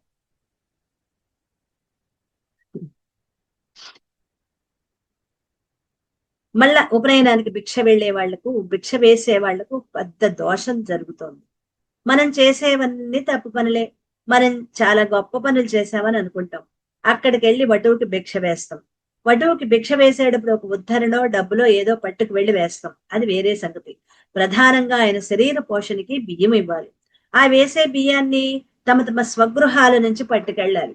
ఇది నేను చెప్పింది కూడా కాదు, ఇదేదో నా సొంతది కాదు. అలా పట్టుకు వెళ్ళలేని వాళ్ళు ఉంటారా? భిక్షకు కావలసిన వెండి గిన్నెలు, చెంచాలు, డబ్బులు కాదు, మీ ఆశీర్వచనంతో మీరు ఆయనకు భిక్షా పాత్రలో బియ్యమే వెయ్యాలి. అలా వేసేటప్పుడు దక్షిణ లేక కానుకలు అవి కూడా కలుపుతారు. ఆ కానుక అతనికి పనికొచ్చేది అయి ఉండాలి. బ్రహ్మచారికి ఏవి పడితే అవి కానుకలుగా వేయకూడదు. మనలో చాలా మంది వాళ్ళింట్లో బియ్యం అడిగి వాళ్ళింట్లో వటువుకే భిక్ష వేస్తారు. అడిగి కూడా కాదు, ఆ బ్రాహ్మణుడు కూడా, ఆయన కూడా, బ్రహ్మగారు కూడా ఏం చేస్తారంటే అందులో తీసుకుని వెయ్యండి అనే చెప్తారు తప్ప, మరి వీళ్ళు తెచ్చుకోరన్న విషయం ఇప్పుడు అర్థమైపోయిందిగా. అందరూ కూడా అక్కడమే తీసుకుని వేస్తారు. అలా వేసేటప్పుడు వాళ్ళింట్లో బియ్యం అడిగే అలా వెయ్యకూడదు. అలా నువ్వు వాళ్ళింట్లో బియ్యం ఇవ్వటం, నువ్వేమిటివి వాళ్ళింట్లో బియ్యం ఇవ్వటం, నీ ఇంటి నుంచి పట్టుకెళ్ళాలి. ఉపనయనానికి వెళ్ళేటప్పుడు నీ బియ్యం నువ్వు పట్టుకెళ్ళి వెయ్యాలి. కానీ అలా చెయ్యరు. ఏదో వీడో పెద్ద యాచకుడు, వీడు భిక్ష వేయటానికి వాళ్ళింట్లో భిక్ష పుచ్చుకుంటాడు, కాసిన బియ్యం వెయ్యండి అని భిక్ష వేస్తారు. అది సరి అయిన మర్యాద కాదు. ఈ రోజు అది యాంత్రికంగా మారిపోయింది చెప్తూ, చేసుకున్నవాడి ఉపనయనం చేసుకున్నవాడు నీవు వచ్చావు, ఇప్పటి వరకు అగ్నిహోత్రం మామూలుగా వెలుగుతోంది. నువ్వు రాగానే అగ్నిహోత్రం మహాప్రకాశంతో పైకి లేస్తోంది. అంటే వటువు అక్కడికి వచ్చేటప్పటికి అగ్నిహోత్రం చాలా అద్భుతంగా పైకి లేస్తోంది. ఇక్కడ ఒక రహస్యం ఉంది. శ్రీ మహావిష్ణువు ఇద్దరి యందు స్ఫుటంగా కనిపిస్తాడు. ఒకటి అగ్నిహోత్రంలో, రెండవది బ్రాహ్మణుని ముఖంలో. ఇద్దరిలో కూడా పరమాత్మ యొక్క వర్చస్సు అనేది ఉంటుంది అని. నీ రాక వల్ల నా వంశం, నా జన్మ సఫలమైపోయాయి. ఇంతకు ముందు 99 యాగాలు చేశాను, ఇది 100వది. ఈ ముఖమే నిజమైన యాగం. నిన్ను చూస్తుంటే నాకు అలా అనిపిస్తోంది. ఒకవేళ నువ్వు వచ్చావు, నా జన్మ ధన్యమైంది, అగ్నిహోత్రం ధన్యమైంది, నా ముఖం ధన్యమైపోయింది అని అంటున్నాడు. ఇప్పుడు బలిచక్రవర్తి అడిగిన ప్రశ్నలకు వామనుడు జవాబు చెప్పాలి కదా. వామనుడు ఒక నవ్వాను చెప్తున్నాడు. ఓ చక్రవర్తి, నేను ఒక చోట ఉంటాను అని చెప్పలేను, అంతటా తిరుగుతూ ఉంటాను. ఒకళ్ళు చెప్పినట్టు వింటాం, నాకు అలవాట్లేదు. నేను చెప్పినట్లు ఇంకొకరు వింటూ ఉంటారు, నాకు ఏది తోస్తే అదే నేను చేస్తాను. ఒకళ్ళు చెప్పింది నాకు అలవాట్లేదు అని. ఈ ప్రపంచంలో ఎన్ని చదువులు ఉన్నాయని నువ్వు అనుకుంటున్నావో అవన్నీ నాకు వచ్చు. పైగా నేను ఇలాగే ప్రవర్తిస్తానని కూడా చెప్పలేను. నేను 3 రకాలుగా మాత్రం ప్రవర్తిస్తూ ఉంటాను. 3 రూపాలలో ఉంటాను. సృష్టి, స్థితి, లయ చేస్తూ ఉంటాను. సాధారణంగా నాకు ఎవ్వరూ సహాయం చేసేవాళ్ళు ఉండరు. నేను మాత్రం అందరికీ సహాయం చేస్తూ ఉంటాను. నేను ఒక్కడినే ఉంటాను. నాకు చుట్టమనే వాళ్ళు ప్రపంచంలో ఎవ్వరూ లేరు. ఒకప్పుడు నాకు డబ్బు ఉండేది. బ్రహ్మచారి ఎక్కడ మంచి మాట వినపడితే అక్కడ వినాలి. అందుకని మంచి వాళ్ళందరూ నా చుట్టూ తిరుగుతూ ఉంటారు. అంతేకాదు, ఎవరు నన్ను కోరుకుంటారో అలాంటి వాళ్ళ దగ్గర నేను తిరుగుతూ ఉంటాను అన్నాడు. ఇక్కడ వామనుడు చెప్పాడా అంటే చెప్పలేదు. అంత అందంగా చెప్పాడు ఆ వటువు. అప్పుడు ఆ మాటలు విన్న బలిచక్రవర్తి, ఈ వామనుడి ఇంత చిన్న పిల్లవాళ్ళలో ఎన్ని మాటలున్నాయో అని ఆశ్చర్యపోయాడు. బలిచక్రవర్తి వామన్ని మాటలకి పొంగిపోయి అంటున్నాడు, బిడ్డ, నిన్ను చూస్తే నాకు చాలా ఆనందంగా ఉంది. నీవు వటువి, బ్రహ్మచారివి, నేను చక్రవర్తిని. కాబట్టి నీకు ఏదో ఒక కానుక ఇవ్వాలి. కాబట్టి నీకేం కావాలో కోరుకో. బలి చక్రవర్తి అడుగుతున్నాడు, ఏం కావాలో కోరుకోను. వరచేలంబులో, మాడలో, ఫలములో, వన్యంబులో, గోవులో, హరులో, రత్నములో, రథంబులో, విమృస్థాన్నంబులో, కన్యలో, కరులో, కాంచనమో, నికేతనములో, గ్రామంబులో, భూములో, ధరణి ఖండము కాక ఏమడిగెదో ధాత్రి సురేంద్రోత్తమా. ఈ భూమి పుట్టిన ఈ శ్లోకం కూడా, ఈ పద్యం కూడా మనం నేర్చుకుందాం. ఈ భూమి మీద పుట్టిన అద్భుతమైన బ్రహ్మచారి, నీకేం కావాలో అడుగు. ధనమా, గోవుల, కన్యల, రథముల, బంగారమా, వజ్రాల, భూముల, రాజ్యంలో భాగమా, అరణ్యాల, నీకు కావలసిన పరికరాల, చీరల, పంచల, పట్టు వస్త్రాల, ఆభరణాల, నీకేం కావాలి? నేను బలిచక్రవర్తిని, నేను ఏదైనా ఇవ్వగల సమర్థుడిని. నీకు ఏం కావాలో అడుగు, నేను ఇచ్చేస్తాను. ఇక్కడ ఏం కనిపిస్తుంది? అహంకారం కనిపిస్తుంది. యథార్థానికి వామనమూర్తి అందరికీ ఇవ్వగల శక్తి గల లక్ష్మీపతి. ఆయనకు ఈయన ఇస్తానని అంటున్నాడు. అప్పుడు వామనుడు ఒక్క నవ్వి అంటున్నాడు, వ్యాప్తం వందక వగవక ప్రాప్తం బగులేశమైన చ 10,000ను చున్ తృప్తించందని మనుజుడు సప్తద్వీపములనైన చక్కంబడునే. ఎంత మాట అన్నావయ్యా బలిచక్రవర్తి.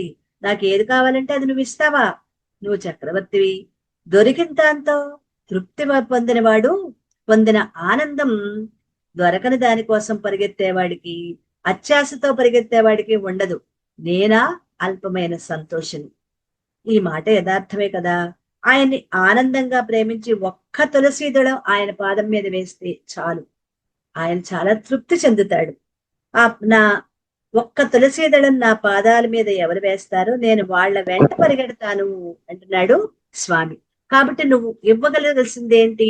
నేను తృప్తి పొందేవాడిని. అయినా ఏదో ఒకటి పుచ్చుకోమని నువ్వు అడిగావు కదా.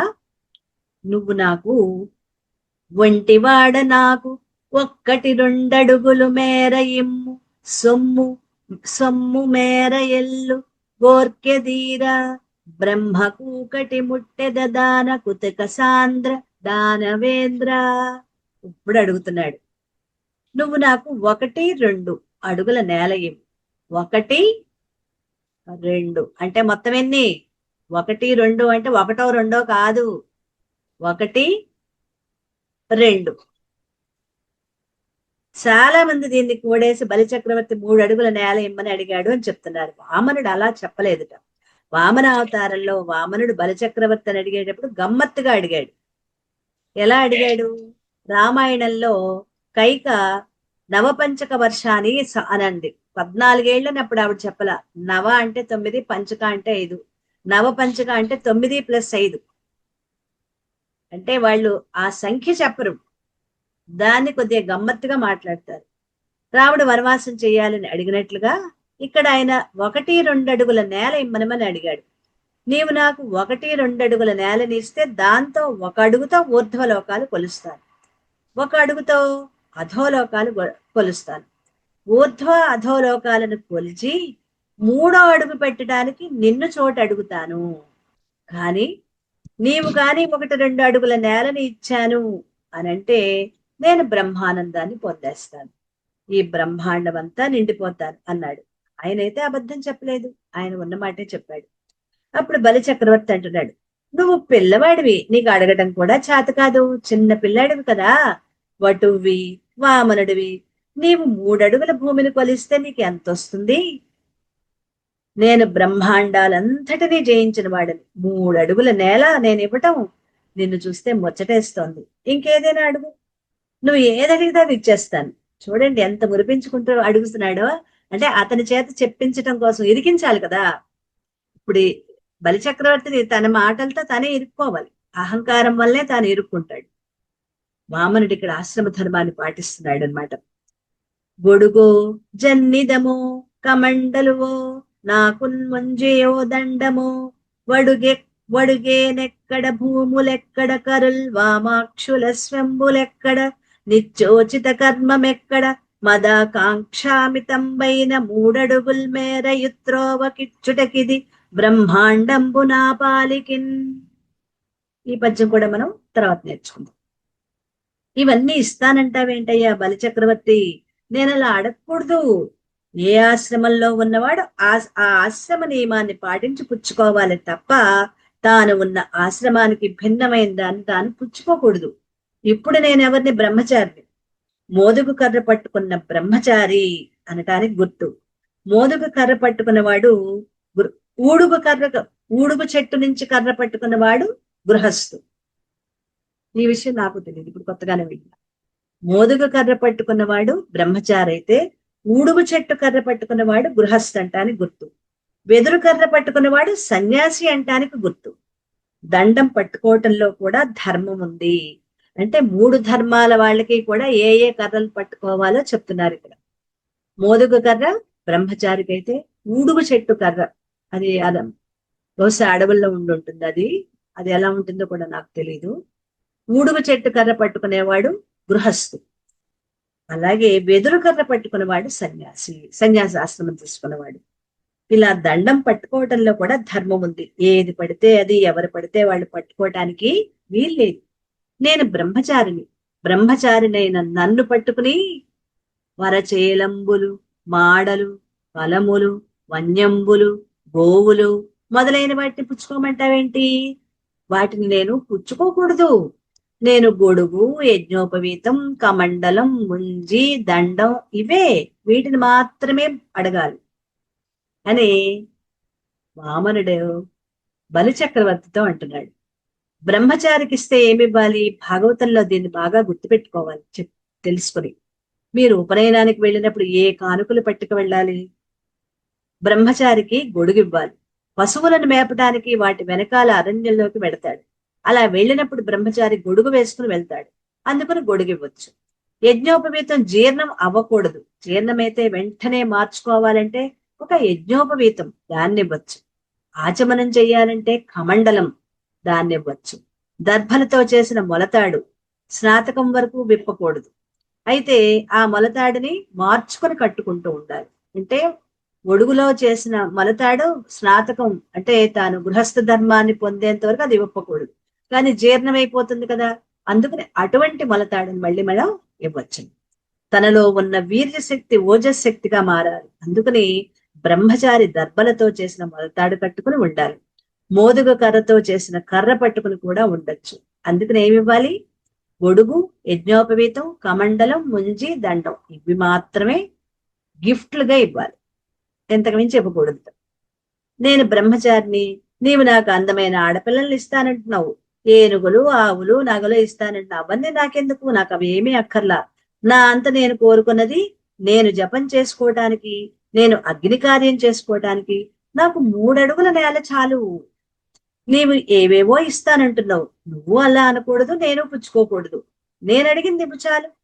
నేను గురువులు చెప్పినట్లు 3 పూట్ల సంధ్యావందనం చెయ్యాలి. నాకు ఈ భవంతుల మొదలైనవి ఎందుకు? నాకు నేను అడిగిన 3 అడుగుల నేల ఇవ్వు, దాన్ని బ్రహ్మాండంగా నేనే మార్చుకుని చూపిస్తా. 3 అడుగులే నాకు బ్రహ్మాండాలు. నాకు కేవలం 3 అడుగుల నేల చాలు. చూడండి ఎన్నిసార్లు దాన్ని అటు ఇటు తిప్పంటున్నాడు.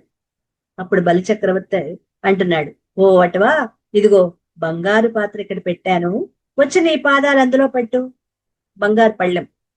వింధ్యావళి బంగారు చెంబుతో నీళ్లు పోయి ఈ పిల్లవాడి పాదాలు కడిగి వాడికి 3 అడుగుల నేల ధారపోస్తారు. నమః అంటూ నీళ్లు విడిచాడు. నీళ్లు పట్టుకురా అన్నాడు. వింధ్యావళి బంగారు చెంబు పట్టుకుని ఆ వటవు వంక చూసి పొంగిపోతూ నీళ్లు పట్టుకొద్దామని లోపలికి వెళ్తోంది. ఇంతలో బ్రహ్మచారి బంగారు పాత్రలో పాదాలు పెట్టబోతున్నాడు, బంగారు పళ్ళెల్లో. అప్పుడు అక్కడికి శుక్రాచార్యుల వారు పరుగు పరుగును వచ్చారు. రాజా, నీ చేత విశ్వజిత్ యాగం చేయించి ఇవాళ నీకింత వైభవాన్ని ఇచ్చాను. వచ్చిన వాడు ఎవరో తెలుసా? ఏమైనా మాట ఇచ్చావా అని అడిగాడు. అప్పుడు బలి చక్రవర్తి, గురువు గారు, ఈ బ్రహ్మచారి 3 అడుగుల నేల అడిగాడు, ఇస్తానన్నాను అని చెప్పాడు. అప్పుడు శుక్రాచార్యులు, రాజా, వచ్చినవాడు ఎవరో తెలుసా? వచ్చినవాడు శ్రీ మహావిష్ణువు, లక్ష్మీవాసుడు. ఆయన ఎవరి దగ్గర నుంచి ఏది పుచ్చుకోలేదు. ఇవాళ నీ దగ్గర చెయ్యి చాపి దానం పుచ్చుకుంటున్నాడు. ఎందుకు పుచ్చుకుంటున్నాడో తెలుసా? ప్రహ్లాదుడికి నువ్వు మనబడివి, నీ ఆ వంశంలోని వాడివి. ఆయన్ని నిగ్రహించడు. ఒక మహాపురుషుడు వంశంలో ఉంటే ఆ కింద వాళ్ళకి ప్రమాదం ఉండదు. కాబట్టి నీ జోలికి ఇంతకాలం రాలేదు. అందుకని నీతో యుద్ధం చెయ్యడు. యుద్ధం చెయ్యకుండా ఇప్పుడు నువ్వు ఇంద్రుడి దగ్గర నుంచి పొందిన రాజ్యాన్ని లాగి ఇంద్రుడికి ఇస్తాడు. అందుకని 3 అడుగులు పుచ్చుకుంటానన్నాడు. నేను నా దివ్య దృష్టితో చూసి చెప్తున్నాను, ఆ 3 అడుగులతో ఉత్తర క్షణం ఈ బ్రహ్మాండాలన్నీ నిండిపోతాయి. 2 అడుగులతో బ్రహ్మాండాలన్నీ నిండి 3వ అడుగు ఎక్కడ పెట్టాను అని అడుగుతాడు. 3వ అడుగున నువ్వు నీ నెత్తి మీద పెట్టించుకోవాలి. నా మాట విను, నేను నీ గురువుని. కాబట్టి నీకు ఒక గొప్ప ధర్మశాస్త్ర విషయాన్ని చెప్తున్నాను. తనకు మాలిన ధర్మం, దానం గృహస్థు చెయ్యనవసరం లేదు. ఆ దానం చేస్తే తాను నశించిపోతాను అని గృహస్థుకు ఒకవేళ అనిపిస్తే ఆ గృహస్థు ఆ దానం చేయాల్సిన పని లేదు. మాట ఇచ్చినా తప్పచ్చు. అయినా నేను ఇంకొక మాట చెప్తున్నాను, ఇది కూడా మనం నేర్చుకునే పద్యం. వారిజాక్షులందు వైవాహికములందు ప్రాణవిత్తమాన భంగమందు చగిత గోకులాగ్ర జన్మ రక్షణమందు వంకవచ్చు నఘమును వందినధుపా వందుదధిపా. శుక్రాచార్యుల వారు రాక్షసునిది చెప్తున్నారు. శుక్రాచార్యులు చెప్పారు కానీ మనం చెయ్యకూడదు. దానిని ప్రాణభయంతో ఉన్నప్పుడు రాక్షస నీతిగా ఆయన చెప్పారు. అంతేగాని ఈ నీతి మన అందరి కోసం కాదు. ఆయన చెప్పిన విషయం ఏమిటి? ఆడవారి విషయంలో అబద్ధాలు చెప్పచ్చు, వివాహ విషయంలో అబద్ధాలు చెప్పచ్చు, ప్రాణం పోయేటప్పుడు, డబ్బులు పోయేటప్పుడు, మానం పోయేటప్పుడు అబద్ధాలు చెప్పచ్చు, గోవుల విషయంలో, బ్రాహ్మణులను రక్షించే విషయంలో అబద్ధాలు ఆడచ్చు. దానివల్ల ఏ పాపం రాదు. అందుకని నువ్వు ఇస్తానన్నావు కదా 3 అడుగుల నేల, ఇప్పుడు ఇవ్వనని చెప్పు. 3 అడుగులు కాదు కదా, 1 అడుగు కూడా ఇవ్వనని చెప్పు. ఇచ్చావంటే ప్రమాదం. ఇవ్వనని చెప్పు, లోపలికి పో. నేను చెప్తున్నాను విను, లేకపోతే నువ్వు దరిద్రుడు అయిపోతావు. ఆయన ఒక్క క్షణంలో అంతా మార్చేస్తాడు. ఆయన రాజును బైరాగిగా మారుస్తాడు. అందుకు ఆయన నమ్మకు అని శుక్రాచార్యుడు తన శిష్యుడైన బలిచక్రవర్తికి ఎన్నో నీతులు చెప్తాడు. అంటే బలిచక్రవర్తి శుక్రాచార్యుల వంక చూసి, ఎంత మాట అన్నారు, లక్ష్మీనాథుడైన వాడు నా దగ్గర చెయ్యి చాపాడని మీరే చెప్తున్నారు. ఆదిన్ శ్రీకత్ శ్రీ సతి కొప్పుపై తనువుపై నంసోత్తరీయంబుపై పాదాబ్జంబులపై కపోల తటిపై పాలిండ్లపై నూత్న మర్యాదం చందు కరంబు క్రిందగుట మీదై నా కరంబుండుట మేల్ కాదే రాజ్యము గీజ్యమున్ సతతమే కాయంబున ప్రాయమే. ఎన్ని జన్మలెత్తానో ఎవరికైనా ఈ భాగ్యం దక్కిందా? ఈ శ్లోకం చాలా, ఈ పద్యం చాలా అద్భుతమైన శ్లోకం.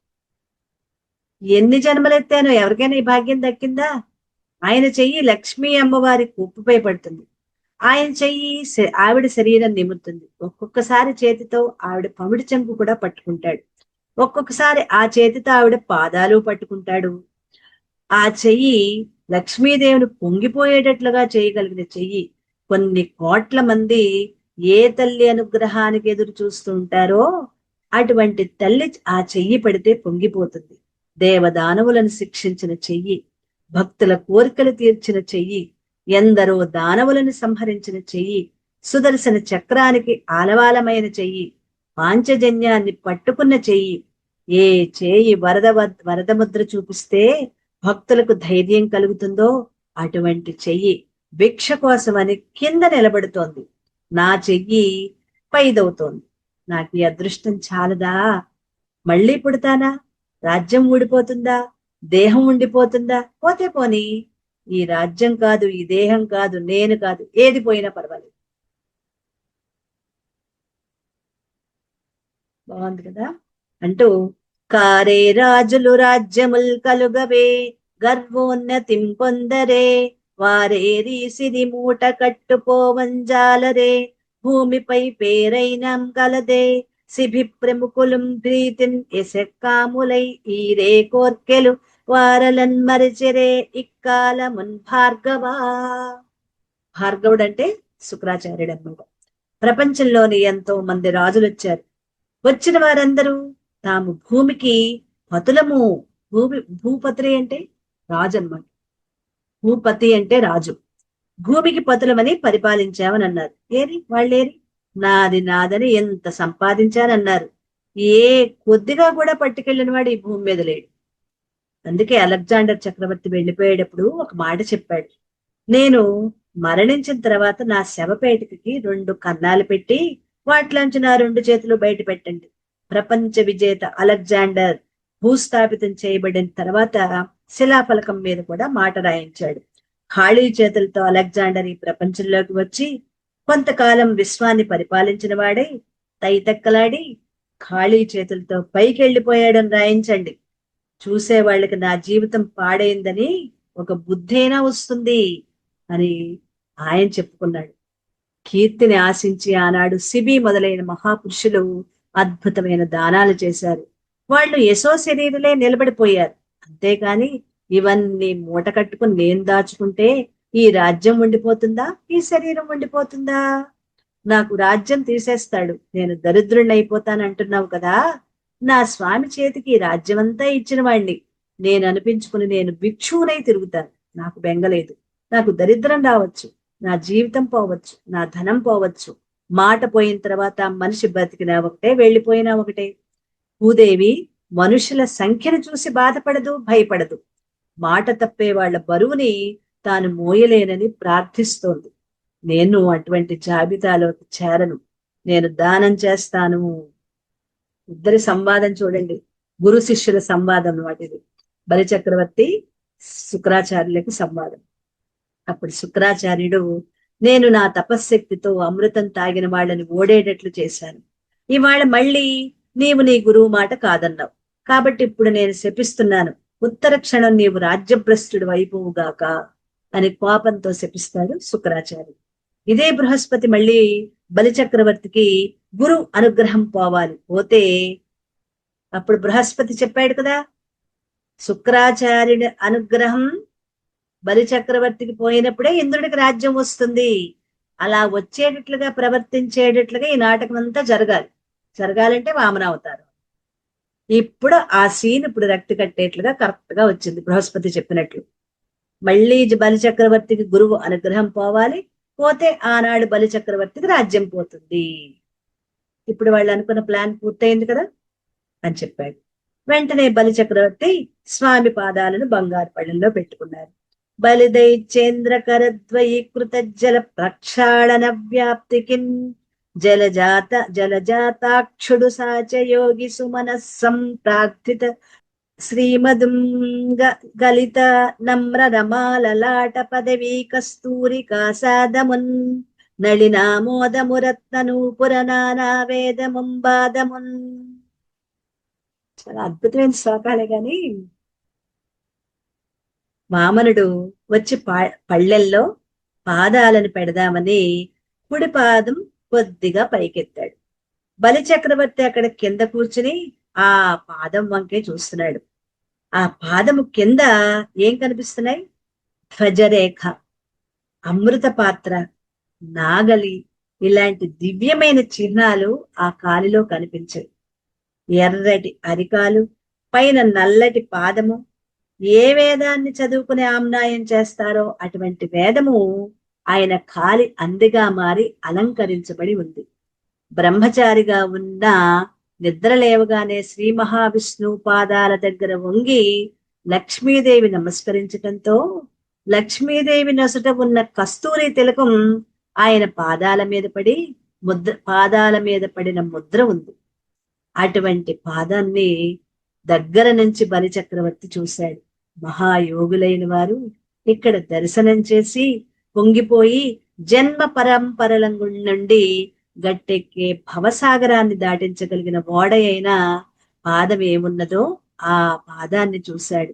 ఇంకా బ్రహ్మీ ముహూర్తంలోనే సప్తర్షుల చేత పూజించబడిన తామరల చేత సుగంధాన్ని పొందిన పాదాన్ని చూశాడు. చూసి పొంగిపోయి బంగారు పాత్ర ముందుకు జరిపాడు. వామనుడు అందులో కుడికాలు ఉంచి ఎడమకాలు ఎత్తి అందులో పెట్టాడు. ఆ రెండు పాదాలను చూసి బలిచక్రవర్తి, ఆహా, ఏమి నా భాగ్యం! ఈ పాదాలను ఎవరు కడగగలరు? ఈ పాదాలని ముట్టుకునే వాళ్ళు ఎవరు? ఒక అద్భుతమైన అన్నమాచార్య కీర్తన ఉంది కదా, బ్రహ్మ కడిగిన పాదము, బ్రహ్మ కడిగిన పాదము, బ్రహ్మము తానని పాదము, బ్రహ్మ కడిగిన పాదము. బాగుంటుంది. అలా అటువంటి పాదం ఈ పాదం నా చేతులతో కడుగుతున్నా, ఆయన చేతి మీద చెయ్యి పెట్టబోతున్నా, ఆయన కాలు మీద చెయ్యి వేసి నేను కడుగుతున్నా, ఆయన పాదాలు నా తల మీద పెట్టుకోబోతున్నా. నా కన్నా ధన్యుడెవరు ఈ ప్రపంచంలో? ఈ శరీరం పోయినా నాకు గొడవలేదు. ప్రపంచంలో ఈ కీర్తి ఎవ్వరూ పొందలేరు, నేను పొందుతున్నాను అన్నాడు. వింధ్యావళిని నీళ్లు పోయమన్నాడు. పైకి చూశాడు. నాయన, బ్రాహ్మణ రూపంలో ఉన్న బ్రహ్మచారి పటువా, శ్రీ మహావిష్ణు స్వరూపుడా, నా ఇంటికి నువ్వు నడిచొచ్చావా? నా దగ్గర దానం అడిగావా? నేను ఎంతో అదృష్టవంతుణ్ణి, ఇదిగో నీకు దానం ఇస్తున్నాను అని వామనుని కాళ్ళు కడిగి ఆ నీళ్లు తల మీద చల్లుకున్నాడు. సమస్త బ్రహ్మాండాల్లో ఉన్న దేవతలు నిలబడిపోయి ఆశ్చర్యంగా, ఈవేళ లక్ష్మీపతి దానం పొందుతున్నాడు, చూడండి చూడండి అని అంటున్నారు. బలిచక్రవర్తి తాను పతనమైపోతానని తెలిసి కూడా దానమిస్తున్నాడు. ఈ బలిచక్రవర్తిది ఎంతటి పోలిక! శుక్రాచార్యులు చూస్తున్నారు. వింధ్యావళి కమండలంలో నీళ్లు పోస్తోంది. శుక్రాచార్యుల వారికి ఇంకా తాపత్రయం పోలేదు. ఆయన మనస్సులో ఇంకా అనుకుంటున్నాడు, ఆ ధార వింధ్యావళి పోస్తున్న మామూలు నీరు కాదు.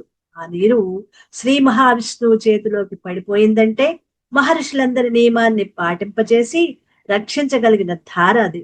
కొద్దిసేపట్లో అనేక రాక్షస స్త్రీలు భర్తలు మరణించారని ఏడుస్తుంటే వాళ్ల కన్నులమ్మట కారుతున్న కంటిధార ఈ ధార.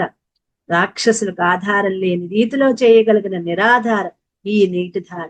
ఇటువంటి ధార పోస్తున్నాడు బలచక్రవర్తి అని ఆధారపడకుండా చేయటానికి సూక్ష్మ రూపంలో వెళ్ళి, అంటే ఇంత ఆలోచించాడు శుక్రాచార్యుడు.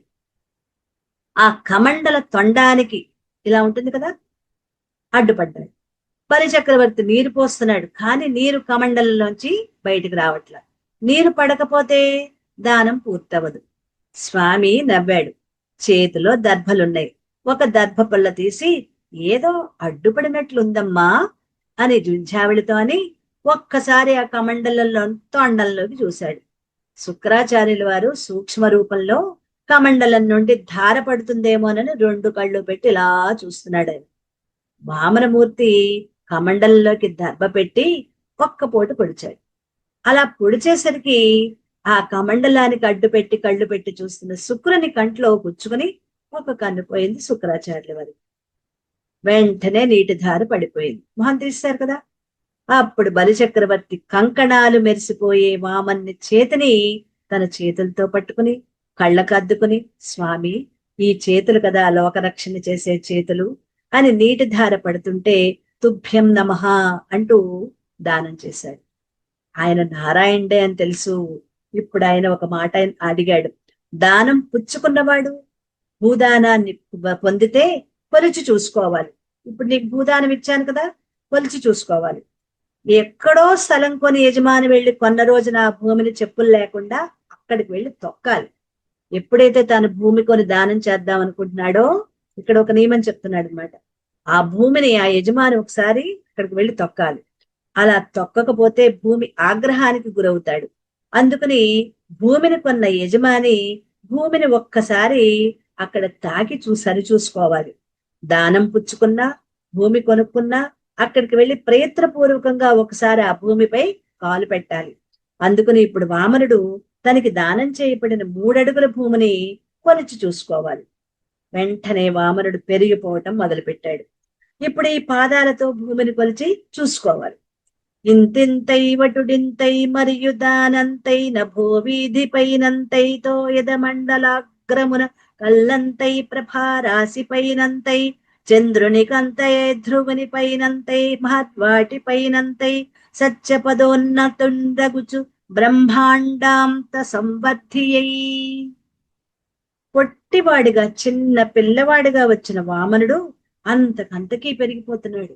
సత్యలోకం దాటిపోయాడు. ఇంకా పైకి వెళ్ళి అక్కడున్న సూర్యమండలాన్ని దాటిపోయాడు, భూమండలాన్ని దాటిపోయాడు, పైన ఉన్న మహర్లోకం దాటిపోయాడు, ఊర్ధ్వలోకాలు దాటిపోయాడు. సహస్ర శీర్ష పురుష సహస్రాక్ష సహస్రపాత్ సభూమిం విశ్వతో వృత్వా చతుస్తుద్దశాంగుళం. శ్రీ పురుష సూక్తలు చదువుతాం కదా, అలా బ్రహ్మాండాలు ఎంతవరకు ఉన్నాయో అంతకన్నా పైకి ఎదిగిపోయాడు. సూది మోపటానికి వీల్లేనంతగా దేవతలలో, పితృదేవతల్లో, పక్షులలో, ధర్మంలో, అధర్మంలో, మృత్యువులో, లోకాలలో, నీటిలో, భూమిలో, అగ్నిలో అంతటా నిలబడిపోయాడు. ఆ స్వరూపం కౌమోదికి పట్టు పీతాంబరం కట్టుకుని, కౌమోదికి గదా పట్టుకుని, శార్గధనుస్సు చేతిలో పట్టుకుని, ఒక చేతిలో కమలం పట్టుకుని మరొక చేతిలో సుదర్శనం పట్టుకుని ఉన్నాడు. ఆయన తొడలలో పక్షులు కనిపిస్తున్నాయి. నాభి ఎందు సముద్రం కనబడుతోంది. హృదయం నందు ధర్మం కనిపిస్తోంది. వీపు ఎందు అధర్మం కనిపిస్తోంది. ముఖమునందు బ్రాహ్మణ తేజస్సు కనిపిస్తోంది. మొత్తం ఈ లోకాలలో ఉన్న సమస్తము తాను నిండి నిబిడీకృతమైపోయాడు. ఒక పాదం పెట్టి కొలిచి వ్యాపకత్వంతో ఆక్రమిస్తున్నాడు. లోకాలన్నింటిలో పైకి కొలవటానికి విష్ణుపాదం వస్తోందని పెద్ద హడావిడి పుట్టింది. ఆ సమయంలో చతుర్ముఖ బ్రహ్మగారు తపస్సమాధిలో ఉన్నారు. ఏంటి ఎల్లరి అని పైకొచ్చారు. ఎర్రటి అరికాలితో కొలవటానికి పాదం పైకి వస్తోంది. ఆయన గభాలను కమండలం పట్టుకుని చూసి ఆ పాదాన్ని తన కమండలంలోని జలంతో కడిగి శిరస్సున ప్రోక్షణ చేసుకుని ఆచమనం చేశారు. అది బ్రహ్మ కడిగిన పాదము అంటే ఇక్కడ వచ్చిందన్నమాట. ఆ పాదం ఇప్పుడు వచ్చింది మనకి. ఆ కాలు పైకి వస్తున్నప్పుడు బ్రహ్మగారు కడిగారు. ఆ పాదములు కడిగిన నీళ్లు ఆకాశంలో దేవనదిగా ప్రవహించాయి. ఆ పాదం ఇంకా పెరిగి వెళ్ళిపోయింది. అలా పైకి వెళ్లి పై లోకాలన్నిటినీ కొలిచింది. కింది లోకాలన్నిటినీ ఒక పాదం కొలిచింది. ఈ విధంగా 2 అడుగులతో వామనుడు భూమి ఆకాశాలు కొలిచాడు. నవ్వుతూ స్వామి నిలబడిపోయాడు. ఈ 2 పాదాలు చూసి పోతన గారు అంటున్నారు, ఒక పదంబు క్రింద నుర్వి పద్యం పద్మమునంటి కొన్న పంకలము ముఖమరుదాల్చే ఒకటి మీద దమ్మి కొదిగిన తేటిన వెలసె మిన్నురుప త్రివిక్రమమున. ఒక పాదం కిందన ఉన్న భూమిని చూస్తే తామర పువ్వును బోర్లిస్తే దానికి కొద్దిగా బురద అంటుకుంటే ఎలా ఉంటుందో అలా ఉందట. ఒక పాదాన్ని తామర పువ్వుల పైకెత్తితే ఒక పద్మము మీద కందిరీగ వారితే ఎలా ఉంటుందో అలా ఉందట. ఆకాశం అలా ఉందట. 2 పాదాలు 2 తామర పువ్వులై ఉన్నాయి. భూమి బురదలా ఉంది. ఆకాశం తేనెటీగలా ఉంది. వామనమూర్తి ఇలా పెరగటం మొదలు పెట్టగానే ఆకాశంలోని సూర్యబింబం మొట్టమొదట ఆయన తల మీద గొడుగులా ఉంది. ఆ తర్వాత తల కిందకు వచ్చేసింది.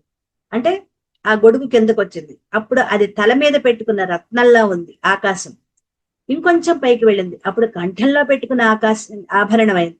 వీటిని మనం దర్శించాలండి. ఇప్పుడు మనం చెప్పుకునేవన్నిటినీ కూడా దర్శించేవి. ఆకాశం ఎలా ఉంది? సూర్యబింబం, ఆకాశంలోని సూర్యబింబం మొట్టమొదట ఆయన తల మీద గొడుగులా ఉంది. ఆయన ఇంకా పెరిగినప్పుడు తల దగ్గరకు వచ్చింది. అప్పుడు తల మీద పెట్టుకున్న రత్నంలా ఉంది. ఇంకొంచెం స్వామి పైకి వెళ్ళినప్పుడు కంఠంలో పెట్టుకున్న ఆభరణంలా ఉంది. చెవులకి పెట్టుకున్న మకర కుండలల్లా ఉంది.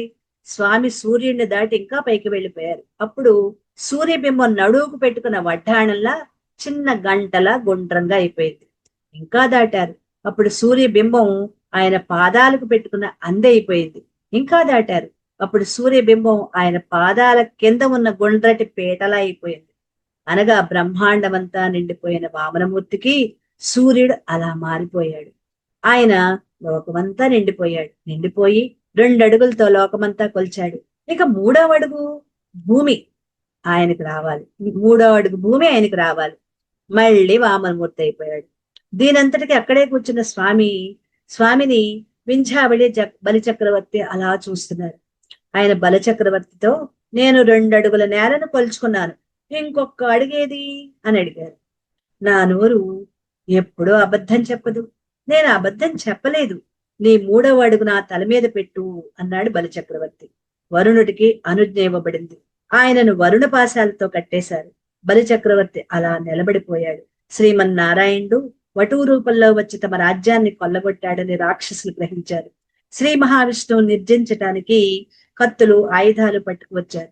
అప్పుడు బలిచక్రవర్తి అన్నాడు, వేళ కాని వేళ క్రోధం తెచ్చుకోకూడదు. ఎవడు నాకు ఈ సిరిని ఇచ్చాడో వాడే తిరిగి ఈ సిరిని తీసేసుకున్నాడు. కాబట్టి మీరంతా ప్రశాంత మనస్కులై ఉండండి, ఎవ్వరూ యుద్ధం చేయకండి అన్నాడు బలిచక్రవర్తి. వాళ్ళని ఏమైనా చేస్తాడేమోనని భయపడి రాక్షసులంతా రసాతలానికి పారిపోయారు. వింధ్యావళి వెళ్లి శ్రీమన్నారాయణ్ణి పాదాల మీద పడి ఏడ్చింది. స్వామి, నా భర్తకి వచ్చిన వాళ్ళెవరో తెలుసు, రాజ్యం పోతుందని తెలిసి కూడా దానం చేశాడు. దానం చేస్తే నీవు నా భర్తని వరుణ పాశాలతో కట్టి నిలబెట్టావు. ఏం పాపం చేశాడు నీలా కట్టి నిలబెట్టావు? నాకు జవాబు చెప్పండి. నీకు అనాథ రక్షకుడని పేరుంది కదా, నీ సన్నిధానంలో నేను అనాథని కావటమా? నీవు రక్షకుడివి, నాకు భర్తృభిక్ష పెట్టు, నా 5వతనం నిలబెట్టు, నా భర్త జోలికి నువ్వు వెళ్ళొద్దు అని ప్రార్థన చేసింది. ఆశ్చర్యకరంగా అక్కడ చతుర్ముఖ బ్రహ్మగారు వచ్చి ఆయన ప్రార్థన చేశారు. బలిచక్రవర్తి బాహువులు పాదాలు కట్టివేయబడి ఉన్నాయి. వరుణ పాశాలతో కడుతుంటే అది శ్రీమన్నారాయణ అనుగ్రహమని బలిచక్రవర్తి నమస్కరిస్తూ ఉండిపోయాడు. ఇది కూడా పరమాత్మ అనుగ్రహమే అని నమస్కరిస్తూ ఉండిపోయాడు. 10 దిక్కుల వాళ్ళు కూడా బలిని చూసి శ్రీమన్నారాయణ బలిచక్రవర్తికి ఇంత శిక్ష వేయటమా అని హాహారవాలు చేశారు. బ్రహ్మగారు వచ్చి అన్నారు, ఇటువంటి భక్తుణ్ణి నేను ఇంతకు పూర్వం చూడలేదు. నువ్వు వచ్చావని తన ఐశ్వర్యం పోతుందని తెలిసి కూడా దానం చేశాడు. ఇతన్ని వరుణ పాశాలతో కట్టడం న్యాయమా స్వామి? దయచేసి బలిచక్రవర్తిని వదిలిపెట్టవలసిందని కోరారు. అప్పుడు బలిచక్రవర్తి తాతగారైన ప్రహ్లాదుడు వచ్చాడు. ప్రహ్లాదుడు గబగబా నడుచు వస్తూ శ్రీమన్నారాయణ్ణి చూసి పొంగిపోతుంటే బలిచక్రవర్తి అప్పుడు ఏడ్చాడు. నా చేతులు కాళ్ళు వరుణపాశాలతో కట్టేశారు. అంతటి మహాపురుషుడైన తాతగారు వస్తుంటే చేతులు ఉండి కూడా నేను నమస్కరించలేకపోతున్నాను. ప్రహ్లాదుడిని చూసి, తాతగారిని చూసి నమస్కరించుకోవటం, తండ్రి గారి కాళ్ళు కడుక్కోవటానికి చెంబుతో నీళ్లు ఇవ్వకపోవటం అనేవి దుష్ట సాంప్రదాయాలు. చతుర్ముఖ బ్రహ్మగారంతటి వ్యక్తి కమండలంతో నీళ్లు పట్టుకొచ్చి తన తండ్రి కాళ్ళు అయిన పరమాత్మ కాళ్ళు కడిగారు. ఈ పరిస్థితి చూసి కళ్ళ నీరు కారుస్తూ తాను ప్రహ్లాదుడికి నమస్కరించలేకపోతున్నానని ఏడుస్తున్నాడు బలిచక్రవర్తి. ప్రహ్లాదుడు వామనుని దగ్గరకు వచ్చి, స్వామి, ఇంతకు పూర్వం ఇతనికి ఇంద్ర పదవి నీ అనుగ్రహం వల్లే వచ్చింది. నీవే మొదటి గురువి. నీవే శుక్రాచార్యుల వారిలో ప్రవేశించవు, యాగం చేయించవు. శుక్రాచార్యులతో విశ్వజిత్ యాగం చేయించింది నువ్వే. గురువు అనుగ్రహంగా యోగభోక్తవై ఆనాడు విశ్వజిత్ యాగాన్ని ఆదరించి బ్రహ్మాండమైన రథాన్నిచ్చావు. అది నీదే. దానివల్ల అమరలోకం వచ్చింది, ఇంద్ర పదవి వచ్చింది. వీటన్నిటినీ నువ్వే ఇచ్చావు, ఇవాళ వాటిని నువ్వే తీసేసావు. చాలా మంచి పని చేసావు. హాయిగా నీ పాదాలు నమ్ముకుని నిన్ను సేవించటంలో ఉన్న ఐశ్వర్యం మరెక్కడా లేదు. భగవంతుణ్ణి నమ్ముకున్నవాడు కోరిక కోరుకున్నంత మాత్రాన ఎవరో ఒక రూపంలో వచ్చి అతని కోరిక తీర్చబడుతుంది. బలిచక్రవర్తికి ఇంద్ర పదవి తీసేసినందుకు నాకేమీ బెంగలేదు. ఇంద్ర పదవి తీసేయటం వల్ల హాయిగా భగవత్ సేవ చేసుకుంటాడు. స్వామి, ఎంత గొప్ప వరాన్ని ఇచ్చావు అంటాడు. మీరందరూ అప్పుడు శ్రీ మహావిష్ణువు అంటారు, మీరందరూ నన్ను తప్పుగా అర్థం చేసుకుంటున్నారు. నేను బలిచక్రవర్తికి గొప్ప సన్మానం చేశాను. అతను ఆత్మను తెచ్చి నా పాదాల దగ్గర పెట్టేశాడు. శ్రవణం కీర్తనం విష్ణు స్మరణం పాద సేవనం అర్చనం వందనం ధ్యానం సఖ్యమాత్మ నివేదనం. ఆత్మ నివేదనం చేశాడు, నన్ను సంపూర్ణ శరణాగతం చేశాడు. ఇటువంటి శరణాగతి చేసిన వాడిని నేను పాడు చేస్తానా? నేను అలా పాడు చేసేవాడిని కాదు. నా అంతటి వాడిని నేను అని అనుకునేవాడు గర్వం చేత అనేక యోనులలో పుట్టి అనేక లోకాల్లో తిరిగి తిరిగి దుర్గతి పొందుతాడు. అందం, ఐశ్వర్యం, రాజ్యం, పాండిత్యం మొదలైనవన్నీ ఈశ్వరుని అనుగ్రహాలు. అలా అన్ని ఈశ్వర అనుగ్రహాలే అని వాటిని రక్షించనని నేను అన్నం. వాడు నా నుండి రక్షణ పొందకపోతే, నేను వారిని రక్షించకపోతే అసలు నేను ఉన్నానని ఈ లోకం నమ్మదు. నేను ఉన్నానంటానికి నేను ఇప్పుడు ఇతన్ని రక్షించాలి.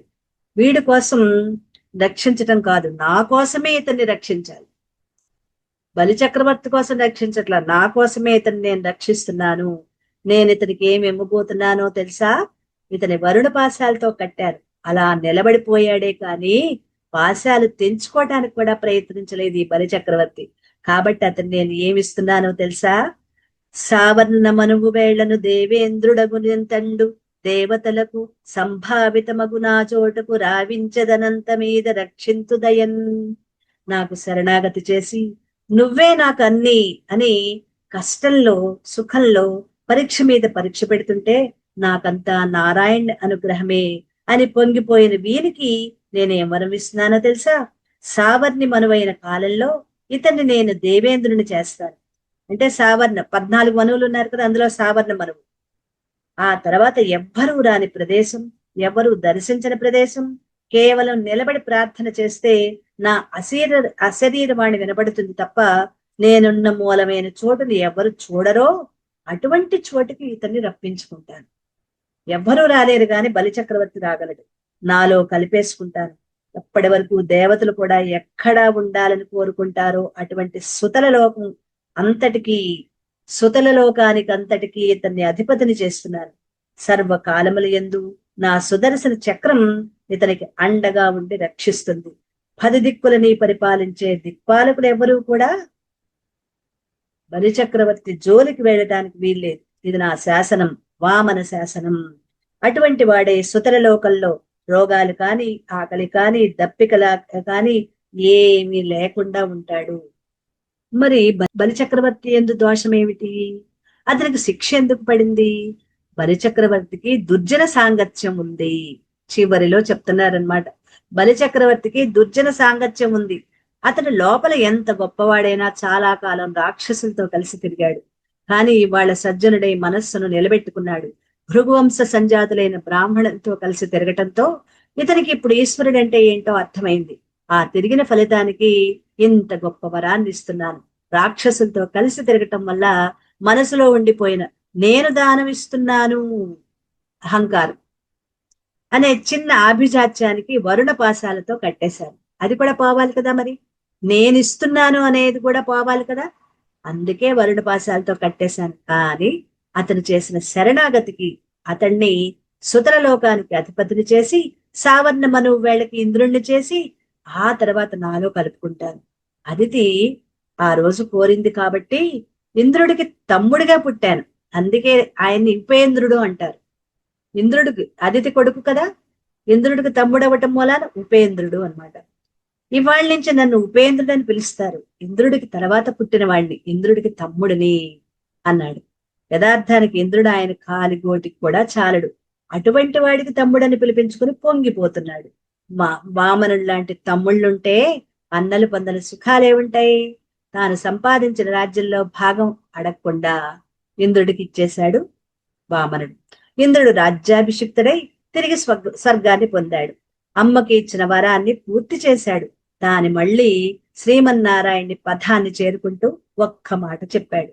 ఈ వామనమూర్తి కథనం విన్నవారు ఎక్కడైనా పితృకార్యాలు చేయకపోతే వామనమూర్తి కథ వింటే వారు సశాస్త్రీయంగా పితృకార్యం చేసినట్లే. ఎక్కడైనా ఉపనయనం చేస్తే ఆ ఉపనయనంలో తెలిసి గాని తెలియక గాని ఏమైనా దోషాలు దొర్లి ఉంటే ఆ దోషాలు పరిహరింపబడతాయి.